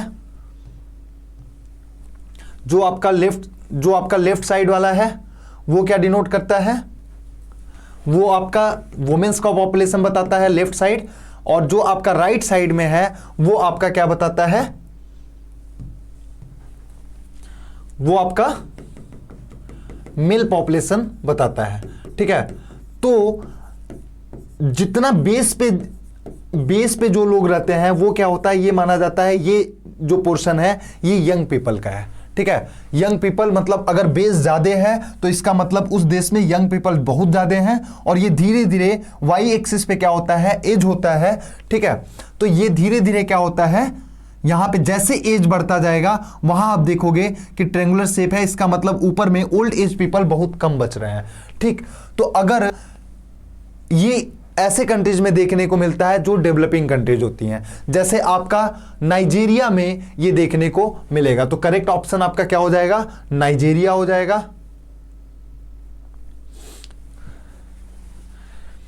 वहीं पे अगर आप जापान का देखोगे कि जापान का कैसा शेप होता है, अर्न शेप हो गया। ठीक है, ऑस्ट्रेलिया का आपका बेल शेप हो जाता है, ऐसा हमें देखने को मिलता है। तो इसका करेक्ट ऑप्शन क्या हो गया, नाइजीरिया। नेक्स्ट क्वेश्चन देखेंगे सर, पानी ला देंगे।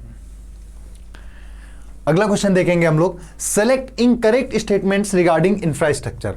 इंफ्रास्ट्रक्चर के बारे में हम लोगों को इनकरेक्ट स्टेटमेंट बताने हैं। तो भाई इंफ्रास्ट्रक्चर के बारे में आप सभी जानते होंगे। चलिए ये क्वेश्चन आप लोग कमेंट बॉक्स में करके बताइएगा। इससे पहले हमने क्वेश्चन नंबर जो आपका 7 था वो आपको होमवर्क में दिया था, अब उसके बाद 32 दे रहा हूं, और कहीं भी लगेगा ठीक है तो वो भी क्वेश्चन हम आपको होमवर्क में देंगे। 32 हो गया। चलिए एक क्वेश्चन इसी समय में और दे देते हैं, आगे पीछे अगर कोई है सही तो। नहीं, डिफरेंस कर्व हम करा देंगे। चलिए, गवर्नमेंट बजट को आप लोग अरेंज करिएगा, और यहां से क्या होगा, जब ये आप लोग अरेंज करेंगे तो गवर्नमेंट बजट के बारे में पहले पढ़ेंगे, और वहां से क्या होगा आप तो 7th क्वेश्चन इससे पहले दिया था होमवर्क में। ठीक, आप लोगों को कमेंट बॉक्स में करके बताना है। उसके बाद आपका 34th क्वेश्चन दे रहा हूं और 32nd क्वेश्चन। इसके बाद भी अगर कहीं समझ में आएगा, ये देखिए आप लोग पढ़ेंगे तो आपके एग्जाम के लिए काफी फायदेमंद होगा, क्योंकि यहां पे क्या हो रहा है, गवर्नमेंट बजट से आपके क्वेश्चन बनते हैं, और इसके बारे में आप लोग अच्छे से जान लेंगे कि इसे कितने पार्ट में डिवाइड किया जाता है, क्या होती है, क्या आपके रेवेन्यू रिसिप्ट से लेके रेवेन्यू एक्सपेंडिचर, कैपिटल रिसिप्ट, ये सब चीजें आप समझ पाओगे कि क्या चीजें होती हैं। ठीक, तो आप लोग ये गवर्नमेंट बजट एक बार पढ़ने को मिलेगा, यहां से आप लोग इस क्वेश्चन को भी होमवर्क में रखिएगा। ठीक, 32nd हमने दे दिया कि आप लोग करिएगा। अगला क्वेश्चन है, which of the is not the feature of indifference curve. बच्चों, इंडिफरेंस कर्व क्या होता है? इंडिफरेंस कर्व होता है कि जहां पे किन्हीं दो गुड्स का कंपैरिजन हो रहा है। ठीक है, किन्हीं दो गुड्स का कंपैरिजन हो रहा है। ठीक, दो गुड्स के, एक कोई कंज्यूमर है वो दो गुड्स का इंटेक कर रहा है, मतलब वो दो गुड्स को कंज्यूम कर रहा है। ठीक है, तो जितना भी एक गुड का कंजम्पशन कर रहा है उससे उसे जितनी यूटिलिटी मिल रही है। ठीक, मान लीजिए कोई n यूटिलिटी मिल रही है, किसको, किसी एक पर्सन को। अब ये जो n यूटिलिटी है ना, ये आपका जो वो दो गुड कंज्यूम कर रहा है, गुड ए और गुड बी, दोनों को कंज्यूम करने पे उसे क्या होगा, सेम यूटिलिटी मिलेगी, मतलब सेम खुशी मिलेगी। मान लीजिए आप में से कोई क्या कर रहा है, 10 एप्पल खा रहा है। ठीक है, 10 एप्पल खा रहा है, अगर उसे हम नंबर्स में देखें तो आपको कितना अमाउंट की खुशी मिली, मान लीजिए आपको 5 यूटिल की खुशी मिली 10 एप्पल को खाने से।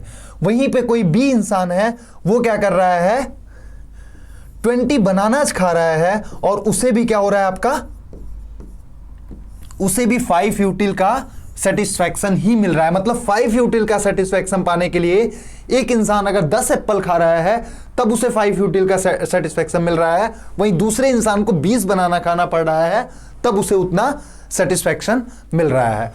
तो इससे क्या हमें पता चलता है? इससे हमें पता चलता है कंज्यूमर का बिहेवियर और किसी भी प्रोडक्ट का, किसी भी गुड का डिमांड के बारे में हम क्या कर पाते हैं? जानकारी इकट्ठा कर पाते हैं। अगर अब हमें इसका ग्राफ बनाना होगा इंडिफरेंस कर्व का, तो वो कुछ इस तरीके से बनता है।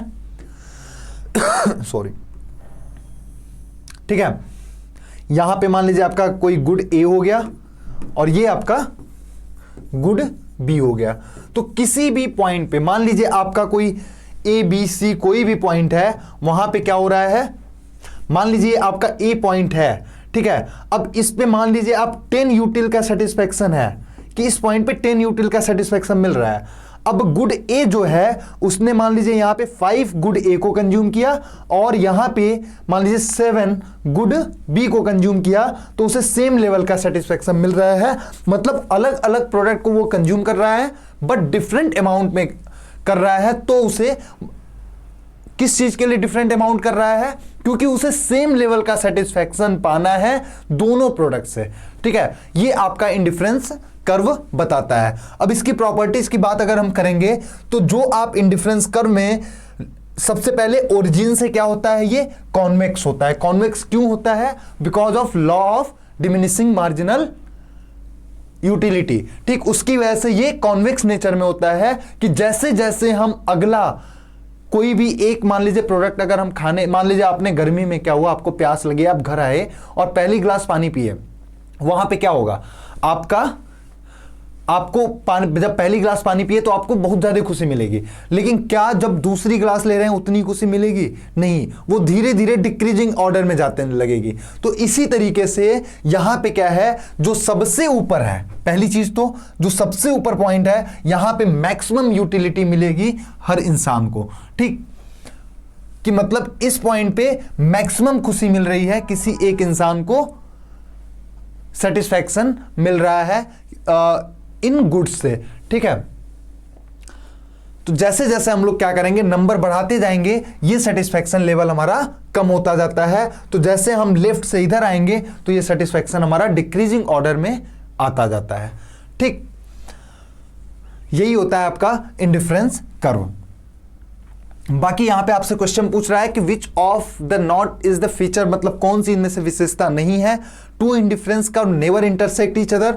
सही बात है। यहां पे आपका क्या होता है, indifference curve, family of indifference curve जो होता है, वहां पे क्या होती है, मान लीजिए ये अलग अलग इंडिफरेंस कर्व बने तो ये कभी इंटरसेक्ट नहीं करते हैं, और जो सबसे ऊपर है वो आपका सबसे ज्यादा सेटिस्फैक्शन दे रहा है, ठीक है।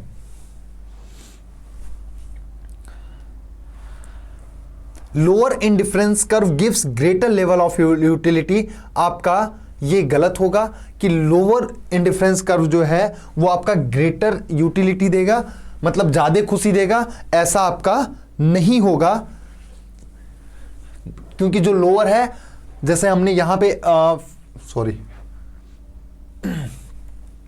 यहां पे हमने बनाया ये इंडिफरेंस कर्व, तो ये जो नीचे वाला है ना, ये सबसे कम आपको खुशी प्रदान करेगी, ठीक। अब यहां पे क्या है, जैसे मान लीजिए ये IC1 अगर हम नाम दे दें, IC1 दे दें, इंडिफरेंस कर्व 1, IC2, IC3, तो अगर हमें खुशी मतलब यूटिलिटी सेटिस्फैक्शन के हिसाब से अरेंज करना होगा तो सबसे ज्यादा हमें किस में मिल रहा है? IC3 में मिल रहा है, फिर IC2 में मिल रहा है, और फिर IC सबसे कम IC1 में मिल रहा है, ठीक है।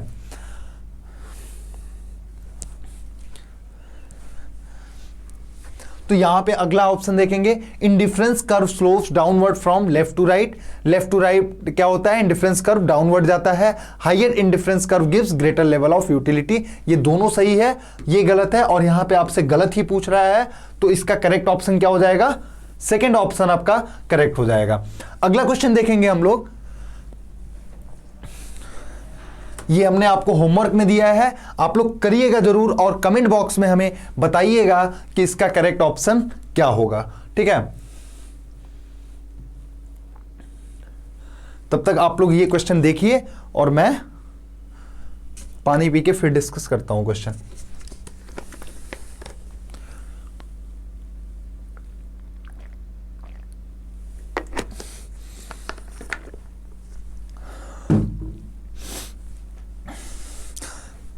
आप में से कई बच्चे अभी तक हम लोग 34 क्वेश्चन अप्रॉक्सीमेटली डिस्कस कर लिए, उसमें कुछ क्वेश्चन क्या है होमवर्क में दिया गया है। तो अभी तक आप में से कुछ बच्चे क्या है अब धीरे धीरे थकने लगे होंगे और क्लास छोड़ के जाने लगे होंगे। बेटा हिम्मत मत हारो, अभी आपको बहुत आगे जाना है, आपका पेपर नजदीक आ चुका है और आप लोग लग जाइए अच्छे से। देखिए कहीं ना कहीं प्रीवियस ईयर क्वेश्चन जो होते हैं आपको आइडिया देते हैं कि आपको कैसे पेपर पूछे जा सकते हैं। यहां पे जो क्वेश्चंस हैं वो थोड़े टफ आपको लग सकते हैं, बट ये आप और भी प्रीवियस ईयर के क्वेश्चन देखेंगे तो इतना टफ पेपर आपसे पूछा नहीं जाता है। और जो भी टॉपिक आपको समझ में ना आए, अगर ऐसा लगे कि आपको नहीं समझ में आ रहा है, ठीक, तो सभी हमसे क्या कर सकते हैं, कांटेक्ट कर सकते हैं यहाँ पे ऑफिस में। और बाकी हम जो भी बच्चे हमसे क्लास में जुड़े हैं तो उनको हमने बताया है इंस्टाग्राम पे भी कांटेक्ट कर सकते हैं कि अगर कोई डाउट उन्हें आ रहा है तो। चलिए हम लोग 34 क्वेश्चन तक डिस्कस कर लिए, अभी हम लोगों को 30 क्वेश्चन और करना है। फिर से एक बार आप लोग भी पानी वगैरह पी के और फिर स्टार्ट हो जाइए। तो चलिए यहां पे क्या है, ग्लोबलाइजेशन, दो लिस्ट हमें दी हुई है, globalisation, disinvestment, fiscal policy, trade and investment policy reforms. इसका हमें बताना है, ये हमें लिस्ट को मैच करना है। ठीक है, तो लिस्ट हमारी मैच कैसे होगी, देखो ग्लोबलाइजेशन क्या होता है, हमने बताया था कि जो हमारा क्या होगा कि वर्ल्ड के साथ हमें एक रिलेशन स्टैब्लिश करना है, किस चीज के लिए, जिससे हमारा क्या हो सके, हमारे देश का भी डेवलपमेंट होगा और ट्रेड बढ़ेगा, ये सब फायदा देखने को मिल सकता है। ठीक, तो आप ग्लोबलाइजेशन अगर आप देखोगे तो यहां पे to promote the efficiency of local industries and adoption of modern technology, ये आपका हो जाएगा trade and investment policy reform, पहला हो जाएगा। Related with tax reforms, fiscal policy जो होती है आपकी वो टैक्स रिफॉर्म के बारे में बताती है।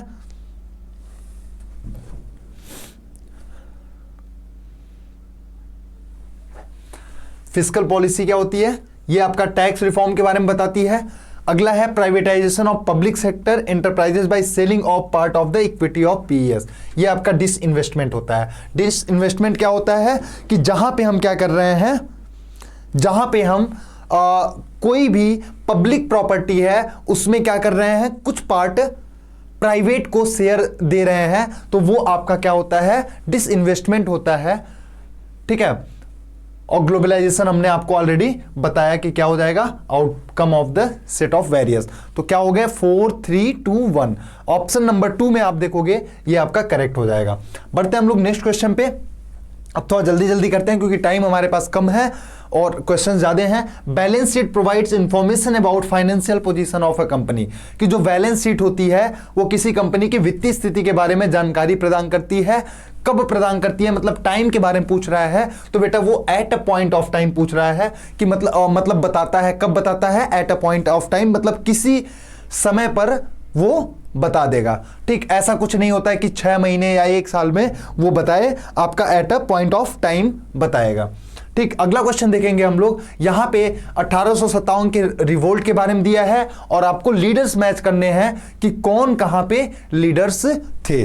ठीक, तो हम लोग अगर देखेंगे फैजाबाद में आपके कौन थे, फैजाबाद में मौलवी अहमदुल्ला शाह थे।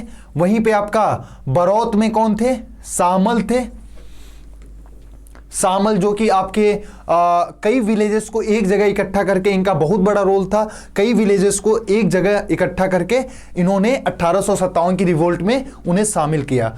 ठीक, अगला आपसे पूछा जा रहा है कि अवध, तो अवध के आपके बिरजिस कादर थे और वहीं पे कानपुर में नाना साहब। ठीक है, झांसी में रानी लक्ष्मीबाई। ठीक है, और आपके उसके बाद अगर आप दिल्ली में देखोगे तो दिल्ली में ऐसे तो बोला जा रहा था बहादुर शाह 2 के अंडर में ये रिवोल्ट स्टार्ट हुआ था। स्टार्ट कहां से हुआ, ये आपका मेरठ में जो सिपाही म्यूटिनी थी वो वहां से विद्रोह करके चलते हैं दिल्ली की तरफ, फिर वहां दिल्ली में मुगल दरबार में आते हैं जहां पे ये बहादुर शाह 2 के अंडर में ये रिवोल्ट स्टार्ट किया जाता है।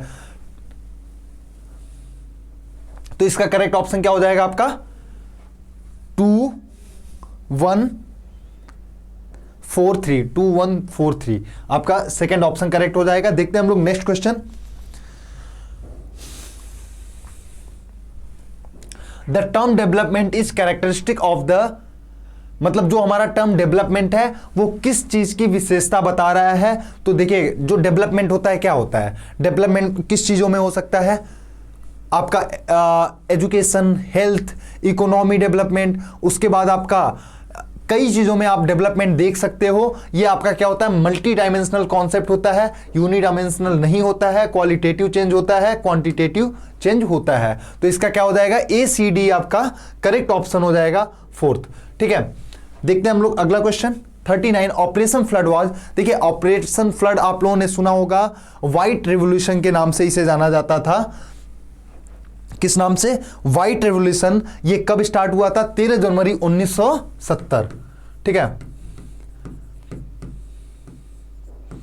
13 जनवरी 1970 को जो आपके अमूल के चेयरमैन हैं, क्या नाम है उनका, वर्गीज कुरियन, उनके द्वारा ये मूवमेंट स्टार्ट किया गया था, जिन्होंने दूध की प्रोडक्शन में, मतलब डेयरी प्रोडक्शन ग्रोथ करने के लिए अलग अलग चीजें सामने लाई और जाके 1998 इंडिया डेयरी प्रोडक्शन में सबसे आगे निकल गया। ठीक है, यूएसए को भी पीछे छोड़ दिया। तो ये ऑपरेशन फ्लड या फिर आपका व्हाइट रिवॉल्यूशन के नाम से जिसे हम जानते हैं, ये काफी सक्सेसफुल रहा था। ठीक, तो ये किस चीज के लिए था, आपका रूरल डेवलपमेंट प्रोग्राम के लिए था। ठीक है, वहीं पे आपका फिर डेयरी डेवलपमेंट के लिए था, फिर आपका पॉवर्टी एलिवेशन मतलब गरीबी उन्मूलन कार्यक्रम के लिए भी था। ABC आपका करेक्ट हो गया। और रूरल एम्प्लॉयमेंट गारंटी स्कीम, नहीं ऐसा नहीं है, ये आपका गलत होगा। तो इसका करेक्ट ऑप्शन क्या हो जाएगा, ABC। नेक्स्ट क्वेश्चन है 40। Which ratio gives us the idea about the value of their holding and affects market price of sales, कि कौन सा अनुपात हमें उनकी होल्डिंग के मूल्य के बारे में जानकारी देता है और सेल्स के बाजार मूल्य को प्रभावित करता है। बुक वैल्यू पर शेयर इसका क्या हो जाएगा, करेक्ट ऑप्शन हो जाएगा। ठीक है,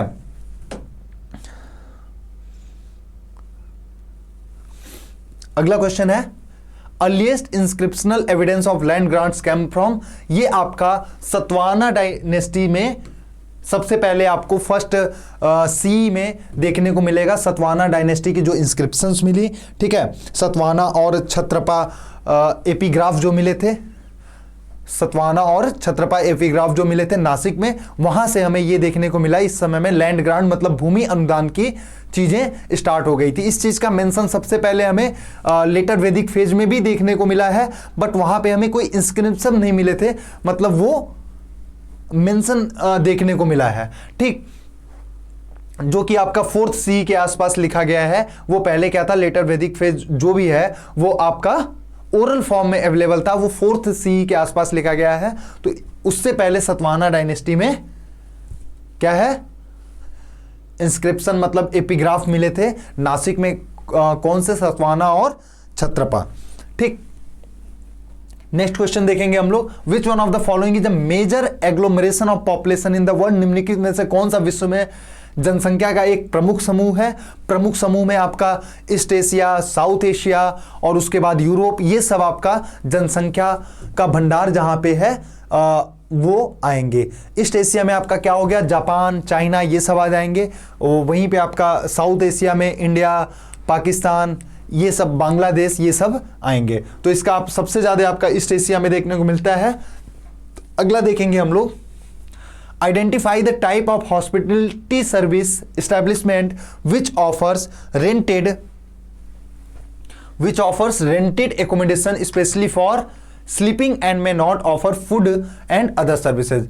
उस आतिथ्य सेवा प्रतिष्ठान के प्रकार की पहचान करें जो विशेष रूप से सोने के लिए किराए पर आवास प्रदान करता है तथा भोजन और अन्य सेवाएं प्रदान नहीं करता है। ऑप्शंस हैं आपके पास, फर्निश्ड कैंप्स, ठीक है, मोटल, लॉज, रिसोर्ट। ठीक, तो इसका आप लोग ऑलरेडी जानते होंगे। ठीक, लॉज इसका करेक्ट ऑप्शन होगा, जहां पे हमें क्या होता है, फूड और ये सब चीजें नहीं मिलती हैं, केवल वहां पे सोने की व्यवस्था होती है।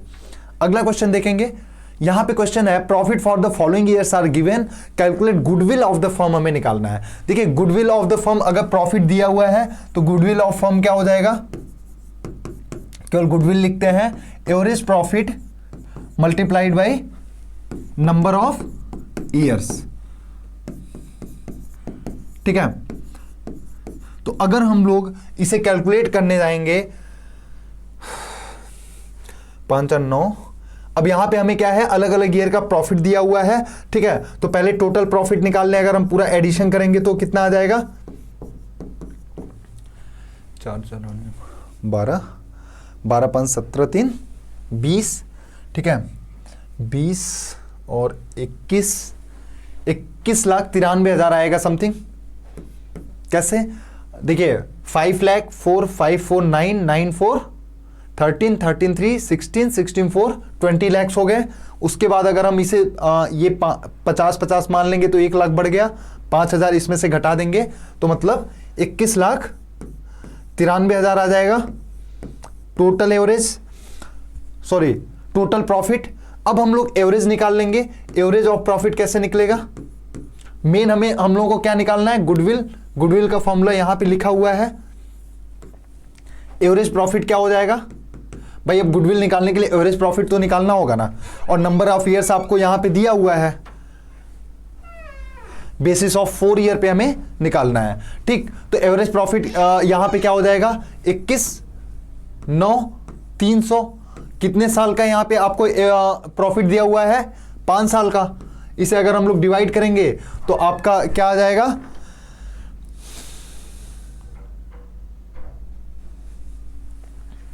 4 लाख समथिंग कुछ आएगा।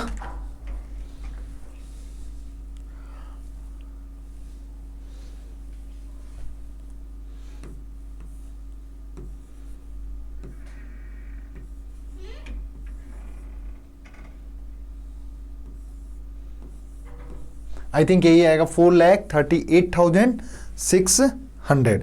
ठीक, तो अब हम लोग अगर इस वैल्यू को यहां पे रख देंगे तो हमारा क्या निकल आएगा, गुडविल ऑफ फर्म निकल आएगा। देखिए आपसे कितने साल के लिए पूछ रहा है, on the basis of 4 year पूछ रहा है। यहां पे आपको एवरेज 5 साल का दिया है, बट आपसे जो गुडविल ऑफ फर्म पूछ रहा है वो 4 साल का पूछ रहा है। तो यहां पे एवरेज प्रॉफिट हम लोगों ने निकाला है, इस फॉर्मूले को अगर पुट करेंगे कितना निकाला है, 4,38,600 मल्टीप्लाइड बाई 4। ठीक, तो ये आपका अप्रॉक्सीमेटली 4 चौक 16 4 तिहाई 12, मतलब 17,20,000 32। 1 मिनट, कैलकुलेटर से इसे कैलकुलेट कर लेते हैं।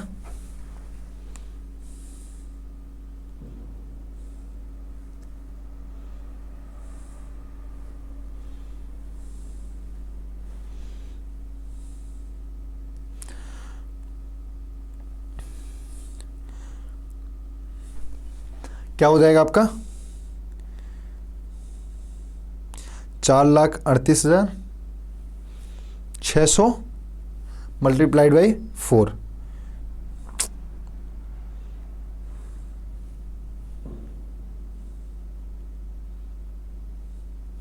$17,54,400 आपका करेक्ट ऑप्शन हो जाएगा।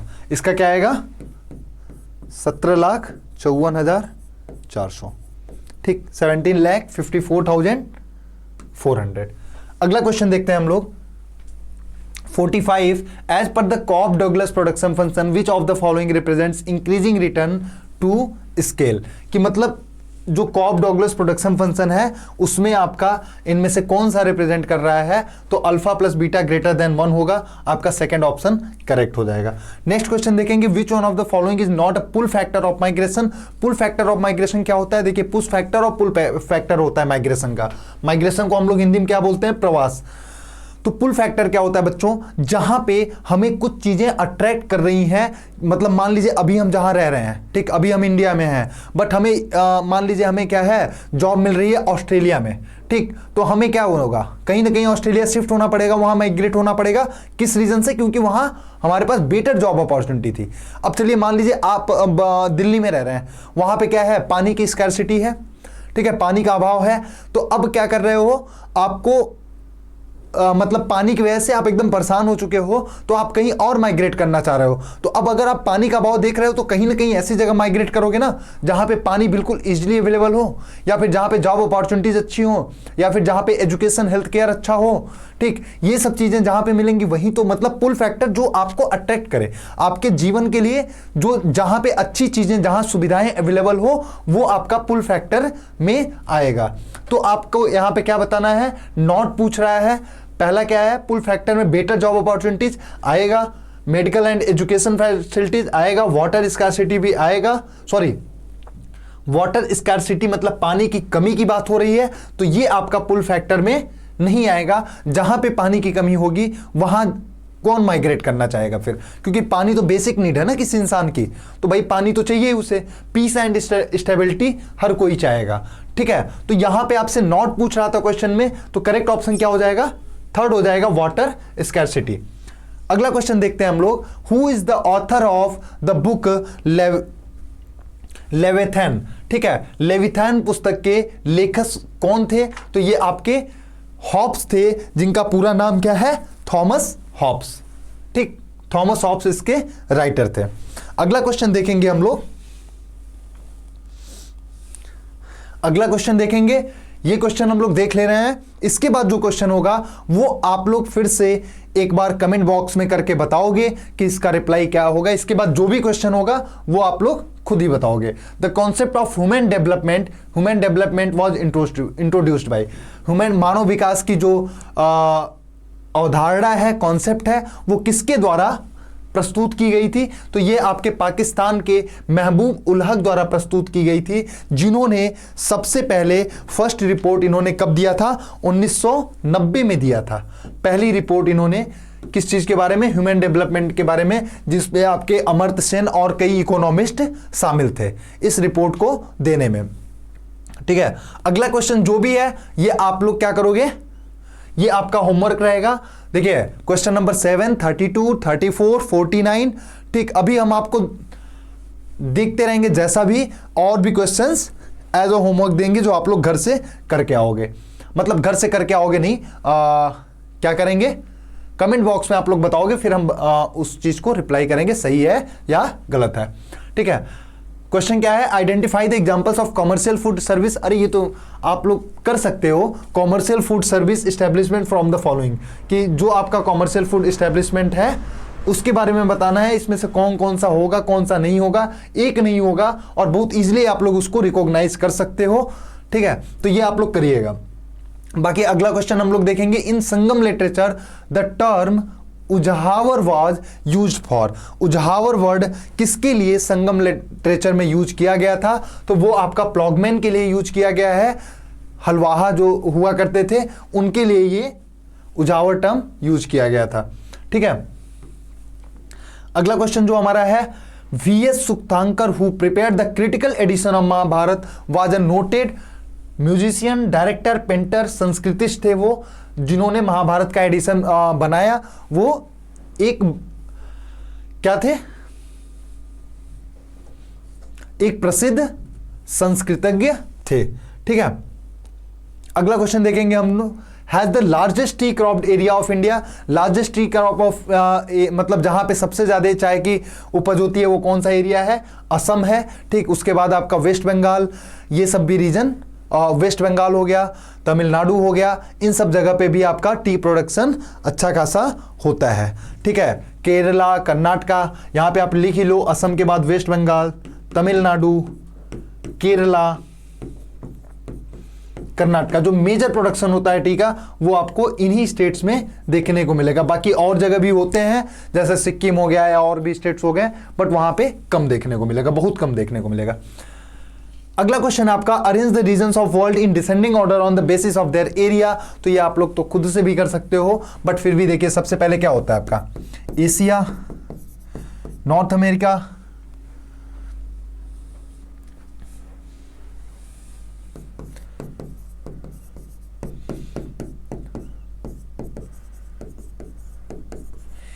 एशिया, अफ्रीका, नॉर्थ अमेरिका, उसके बाद आपका साउथ अमेरिका, अंटार्कटिका और यूरोप, ऑस्ट्रेलिया। जो भी कंटिनेंट्स हैं एरिया के हिसाब से, Asia, Africa, north America, south America, Antarctica,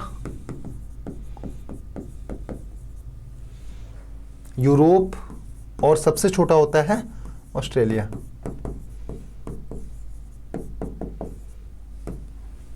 ठीक है, तो यहां से आप लोग हमें क्या करना है, डिसेंडिंग ऑर्डर घटते क्रम में करना है। तो सबसे पहले एशिया हो जाएगा, फिर उसके बाद आपका अफ्रीका हो जाएगा, फिर आपका नॉर्थ अमेरिका हो जाएगा, और फिर आपका लास्ट में ऑस्ट्रेलिया हो जाएगा। तो CBAD सेकेंड ऑप्शन क्या हो जाएगा, करेक्ट हो जाएगा। अगला क्वेश्चन देखेंगे हम लोग, which of these statements are correct regarding Maharaja Ranjit Singh. Maharaja Ranjit Singh के बारे में इनमें से कौन सा स्टेटमेंट सही है। पहला, he belong to Sukerchakia clan, बिल्कुल सही है। He sign the treaty of Amritsar, Amritsar का ट्रीटी इन्होंने साइन किया था 1809 में। किसके साथ, ब्रिटिश ईस्ट इंडिया कंपनी के साथ इन्होंने ये ट्रीटी साइन की थी। ठीक, treaty of Amritsar was signed with, अगला यही है, ब्रिटिश ईस्ट इंडिया कंपनी, तो ये आपका ये भी सही है। लास्ट क्या है, he sign the treaty of Sarkej with the French East India Company, ऐसा नहीं है, ये स्टेटमेंट गलत है। तो आपका ABC क्या हो गया, ABC आपका करेक्ट ऑप्शन हो जाएगा। अगला क्वेश्चन देखेंगे हम लोग, question number 55, psychologist and educator had outlined the great need that children have for a considered caring and knowledgeable adult. मनोवैज्ञानिक और शिक्षक ने इस बात को रेखांकित किया था कि बच्चों को एक समर्पित देखभाल करने वाले और जानकार वयस्क की बहुत आवश्यकता है। ये किसने बोला था, ये आपका लेव व्योग्स्की ने बोला था, क्या प्रोनाउंसिएशन है इसका, वाइगॉट्स्की, जो भी आप कह लीजिए, ये इन्होंने बोला था। अगला क्वेश्चन आप देखोगे, demonetization was a new initiative taken by governments of India, कि विमुद्रीकरण जो था ये भारत में किया गया, जो कि गवर्नमेंट ऑफ इंडिया में 2016 को 8 नवंबर को हुआ, विमुद्रीकरण ही बोलते हैं।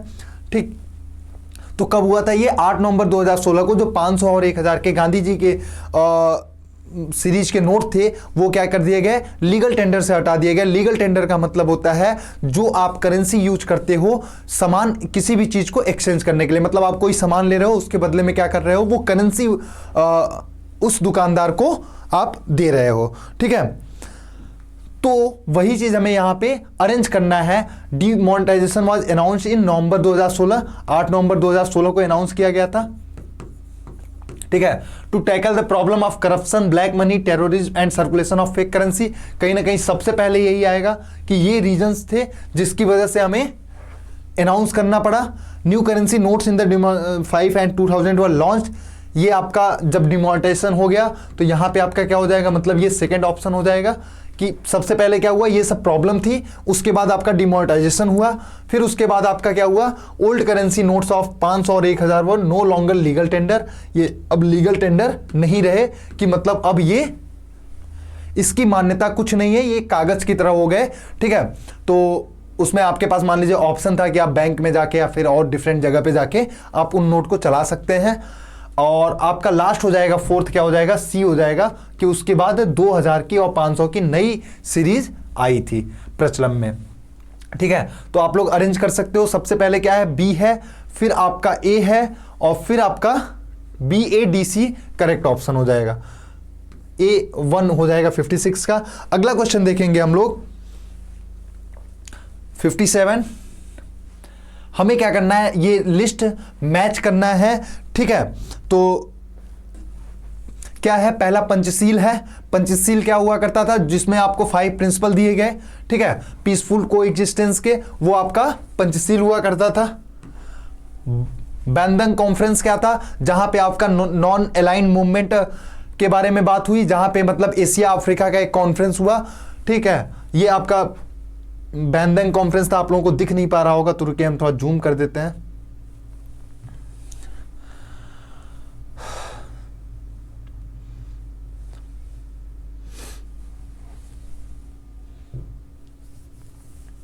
पंचशील आपका क्या था, जहां पे 5 प्रिंसिपल्स ऑफ पीसफुल कोएग्जिस्टेंस की बात हुई। बंधन कॉन्फ्रेंस क्या था, कि जहां पे आपका नैम का एस्टेब्लिशमेंट हुआ, नॉन अलाइंड मूवमेंट।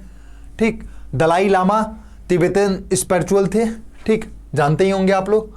और लास्ट आपका India foreign policy in the period 1950 से 1964 to India preservation of territorial integrity and sovereignty. ठीक, तो ये आपका हो गया। पहले का क्या है, 2 3 4 1, 2 3 4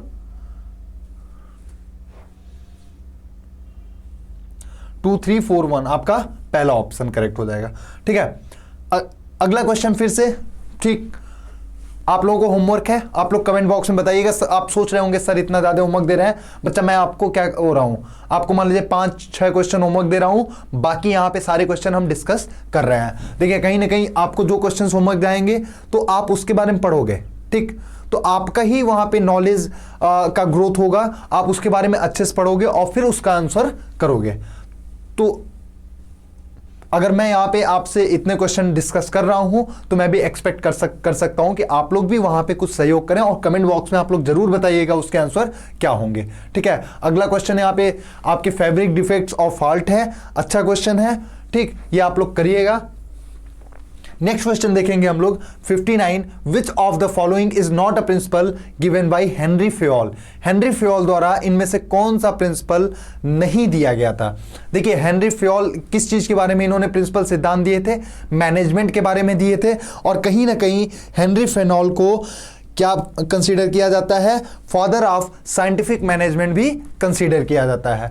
ठीक है, तो इन्होंने 14-16 प्रिंसिपल दिए थे, जिसमें आपका क्या था, यूनिटी ऑफ कमांड, ये सब ऑप्शन आपको दिए हुए हैं, इनमें से हमें सही केवल बताने हैं, एक एक के बारे में हम लोग बात करेंगे तो लेट होगा। ठीक है, तो यहां पे यूनिटी ऑफ कमांड उन्होंने दिया था, यूनिटी ऑफ डायरेक्शन भी दिया था, subordination of individual interest to general interest ये भी दिया था, हार्मनी नॉट डिस्कॉर्ड ये आपका नहीं दिया था, तो यहां पे नॉट पूछ रहा होगा क्वेश्चन में, तो करेक्ट ऑप्शन क्या हो जाएगा, 4 हो जाएगा।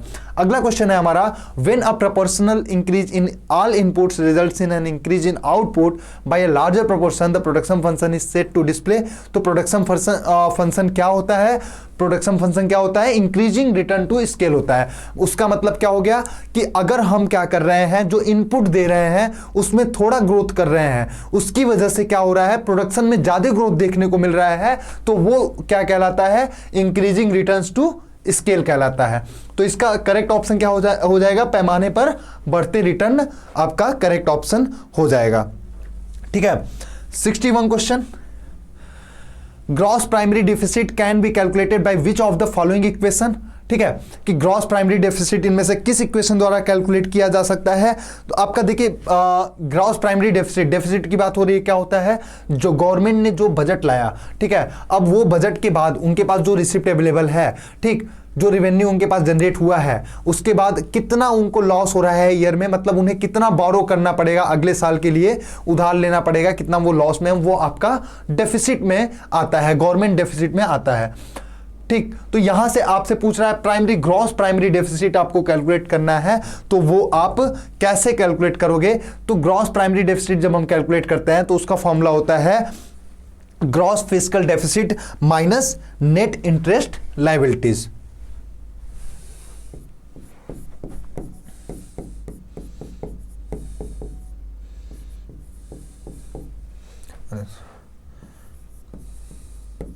Gross fiscal deficit minus net interest liabilities. ठीक है, ये आपका क्या होता है, फॉर्मूला होता है किस चीज को कैलकुलेट करने के लिए, ग्रॉस प्राइमरी डेफिसिट को। ठीक है, तो ग्रॉस प्राइमरी डेफिसिट को अगर हमें ये कैलकुलेट करना है तो अब यहां पे आपका ये फॉर्मूला होता है। अब इसमें आप देख रहे होंगे कि सर ये तो ऑप्शन में है ही नहीं, तो बेटा ग्रॉस फिस्कल डेफिसिट भी हम कैलकुलेट करते हैं, उसका फॉर्मूला हो जाता है आपका नेट बोरोइंग एट होम। ठीक है, borrowing from RBI, borrowing from abroad, ये सब आपका क्या हो जाता है, फिस्कल डेफिसिट में आ जाएगा। तो आप लोग ऑप्शन देखोगे नेट बोरोइंग एट होम बिल्कुल होगा, प्लस बोरोइंग फ्रॉम आरबीआई होगा, बोरोइंग फ्रॉम अब्रॉड होगा, plus net interest liabilities, plus नहीं होगा, ये माइनस होगा, तो ये आपका गलत हो गया। सेकंड आपका है net borrowings at home plus borrowing from RBI plus borrowing from abroad minus net interest liabilities, ये आपका करेक्ट ऑप्शन होगा।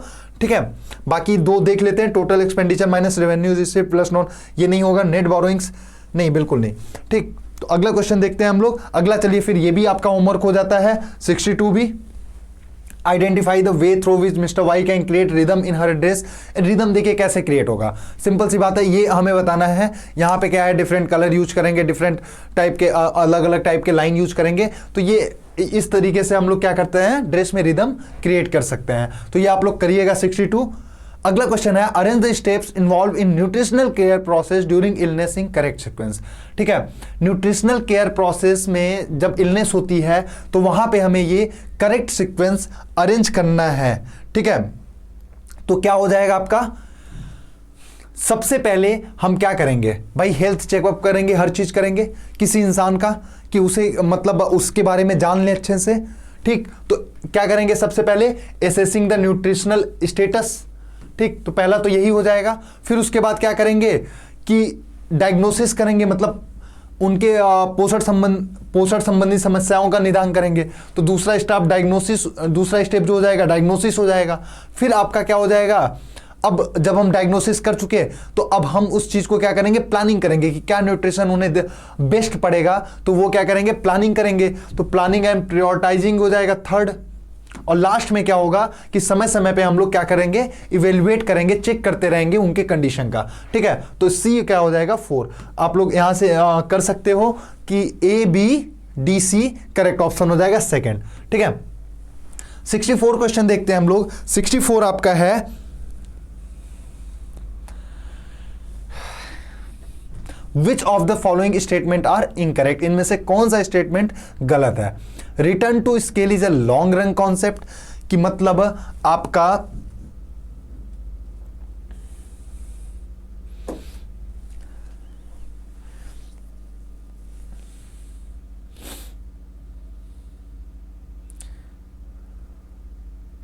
चलिए ये क्वेश्चन हम बाद में कराएंगे, यहां पे थोड़ा मुझे कंफ्यूजन लग रहा है, तो ये क्वेश्चन आपको हम बाद में कराएंगे कभी। ठीक, बाकी इसका आंसर आई थिंक जो होना चाहिए वो आपका ए बी डी क्या होंगे, करेक्ट होंगे। बाकी सी केवल सही होना चाहिए कि there is only constant return to scale in return to scale concept. Return to scale concept में केवल कांस्टेंट रिटर्न स्केल ही देखने को मिलता है। बट ये क्वेश्चन हम लोग बाद में कभी डिस्कस कर लेंगे। अगला क्वेश्चन हमारा, aggregate demand for final goods in 3 sector model consist which of the following, कि जो आपका 3 क्षेत्र मॉडल में अंतिम वस्तुओं कुल मांग में निम्नलिखित में से क्या शामिल है। ठीक है, तो क्या शामिल होगा, कंजम्पशन, इन्वेस्टमेंट और गवर्नमेंट, आपका गवर्नमेंट स्पेंडिंग। ठीक, तो यहां पे कंफ्यूज करने के लिए आपको क्या दे दिया है अब एक्स्ट्रा कि एक्स एंटे कंजम्पशन। तो भाई एक्स एंटे और एक्स पोस्ट क्या होता है, एक्स एंटे होता है कि जो पहले से हम प्लान करके रखे हैं कि हमें ये कंजम्पशन करना है। ठीक, तो वो हमारा एक्स एंटे कंजम्पशन होता है। और एक्स पोस्ट क्या हो जाता है कि मतलब जो बाद में कंजम्पशन हो गए बट वो प्लान नहीं थे। ठीक है, तो यहां पे क्या हो जाएगा आपका एक्स एंटे का जो भी है वो आप लोग देख लो, वही आपका सही होगा, दोनों एक्स एंटे होगा। फोर्थ ऑप्शन आपका क्या हो जाएगा, करेक्ट हो जाएगा 65 का। अगला क्वेश्चन देखेंगे हम लोग,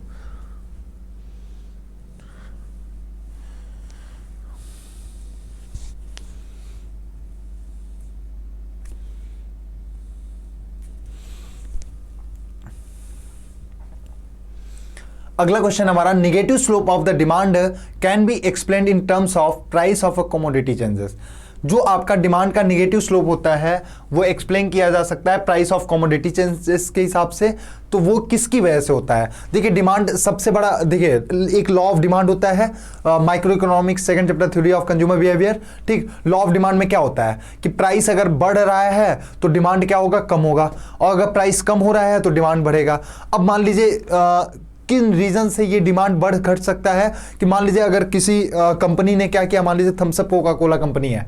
ठीक, तो अब वहां पे क्या हो रहा है, थम्स अप का प्राइस बढ़ गया, तो जो थम्स अप पीने वाले लोग थे कहीं ना कहीं उनको अल्टरनेट प्रोडक्ट अवेलेबल है, सब्स्टिट्यूट उसका अवेलेबल है, कोका कोला, उसका प्राइस नहीं बढ़ा है, तो लोग क्या करेंगे, कोका कोला की तरफ चले जाएंगे। जिसका प्राइस बढ़ा उसका डिमांड क्या हो जाएगा, कम हो जाएगा। ठीक, तो सब्स्टिट्यूट गुड्स की वजह से होता है, अल्टरनेट गुड्स की वजह से होता है। अल्टरनेट गुड्स की वजह से कैसे, कि मान लीजिए आप चाय पीते हैं, अब क्या हो रहा है, चाय पत्ती का प्राइस आपका 100 रुपए का ऐसे मिल रहा है, आपका 500 का हो गया, तो उसकी वजह से, चाय पत्ती की वजह से आप चीनी खरीदते थे, तो अब जब चाय पत्ती का प्राइस बढ़ गया तो उसकी वजह से जो अल्टरनेट गुड का था उसका भी डिमांड कम होगा, कि चाय पत्ती की वजह से जितने लोग चीनी यूज करने वाले थे अब वो चीनी नहीं खरीद रहे हैं, क्योंकि चाय पत्ती वो खरीदने के योग्य नहीं है फिलहाल। दूसरी चीज है, किसी का भी इनकम बढ़ेगा तो इनकम से क्या होगा कि वहां से परचेजिंग पावर बढ़ेगी लोगों की।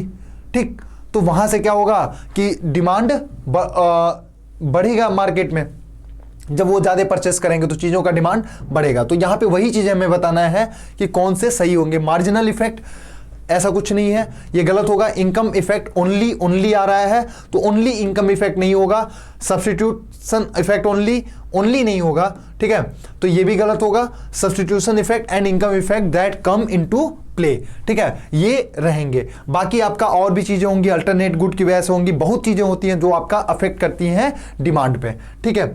बाकी यहां करेक्ट ऑप्शन क्या हो जाएगा, substitution effect and income effect. अगला क्वेश्चन देखेंगे 67 हम लोग, क्या है, during medieval period the term pahikasht was used for. Pahikasht किस लिए यूज किया जाता था कि क्या होता था, कोई अलग जगह के रहने वाले दूसरे के लैंड पे आके किसानी कर रहे हैं। यह आपका मेडुअल पीरियड में मुगल टाइम में यूज किया गया था पहिकस्ता। और खुद कास्ता क्या होता था कि जहां पे खुद की जमीन पे लोग किसानी कर रहे हैं तो वो आपका खुद कास्ता होता था। और जहां पे क्या हो रहा है,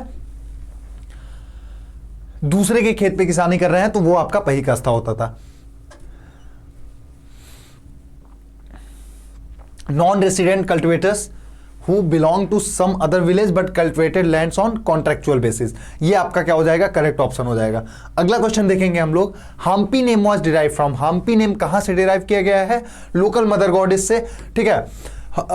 लोकल मदर गॉडेस मतलब ये आपका एक ये है कि पार्वती नाम और पंपा, ये जो आपका हम्पी नाम है, हम्पी का मतलब होता है पंपा, पंपा से फिर क्या है, पार्वती जी, और उसकी वजह से मतलब जो पार्वती जी हैं वो लोकल मदर गॉडेस हुआ करती थी, उनकी वजह से ये नाम पड़ा है हम्पी, ठीक है। अगला क्वेश्चन देखेंगे, in which year was the first Indian satellite EDUSAT, जिसे हम लोग GSAT-3 भी बोलते हैं, इसका दूसरा नाम GSAT-3 भी बोला जाता है, याद रखिएगा आप लोग। Built exclusively to serve the educational sector, ये आपका 2004 में हुआ था। और 2004 को अगर आप लोग डेट पूछोगे तो डेट आपकी क्या थी, 20 सितंबर 2004 को लॉन्च किया गया था। ये किस लिए लॉन्च किया गया था बच्चों, ये किया गया था जिससे क्या हो सके, मतलब एजुकेशन से रिलेटेड, कि यहां पे क्या हो, जो डिस्टेंस लर्निंग वाले लोग हैं उनको इजी हो सके। इस सैटेलाइट को लॉन्च किया गया था डिस्टेंस लर्निंग को ध्यान रखते हुए, इंटरनेट से रिलेटेड हर चीजें लोगों को इजीली अवेलेबल हो सके, ठीक। तो इसका करेक्ट ऑप्शन आपका क्या हो गया, 2004। अगला क्वेश्चन हम लोग देखेंगे, development that meets the need of present generation without compromising the ability of future generation to meet. देखिए ये क्या बोल रहा है कि अभी हम जो भी विकास कर रहे हैं, जो भी चीजें यूज कर रहे हैं, हम क्या कर रहे हैं, उतना ही संसाधन को यूज कर रहे हैं कि आगे आने वाली जनरेशन जो है उसको कुछ बचे ही ना। हम मतलब जो हमारी नीड है हम उतना ही यूज करें, उसे एक्सेस यूज ना करें, ठीक। जितने में हमारा काम चल जाए हम उतना यूज करें, ये कॉन्सेप्ट होता है सस्टेनेबल डेवलपमेंट, सतत विकास की बात होती है। ये आपका बंट लैंड जो आपका कॉन्फ्रेंस हुआ था 1987 में, वहां पे सबसे पहले ये जाना गया। और उसके बाद 1992 में जो आपका जो अर्थ समिट हुआ रियो डी जेनेरियो में, वहां पे ये कॉन्सेप्ट का, इस कॉन्सेप्ट को ज्यादा गंभीरता से लिया गया, ठीक है, सस्टेनेबल डेवलपमेंट। अब ये सस्टेनेबल डेवलपमेंट आप हर जगह सुनते होंगे, इसके अलग अलग प्लान हैं कि इन चीजों का इतना सस्टेनेबल डेवलपमेंट होना चाहिए। तो ये आपका अगला क्वेश्चन है, ये 70 था, हाँ। अगला क्वेश्चन है आपका, the script used in most Ashokan inscription is, मतलब अधिकांश अशोक शिलालेखों में प्रयुक्त लिपि कौन सी है, तो वो आपका क्या हो जाएगा, ब्राह्मी लिपि है, जो सबसे ज्यादा यूज की गई है किसमें, अशोकन इंस्क्रिप्शन में। काफी देर से हमने आपको होमवर्क नहीं दिया है तो एक और हो जाए। चलिए अगला क्वेश्चन जो है,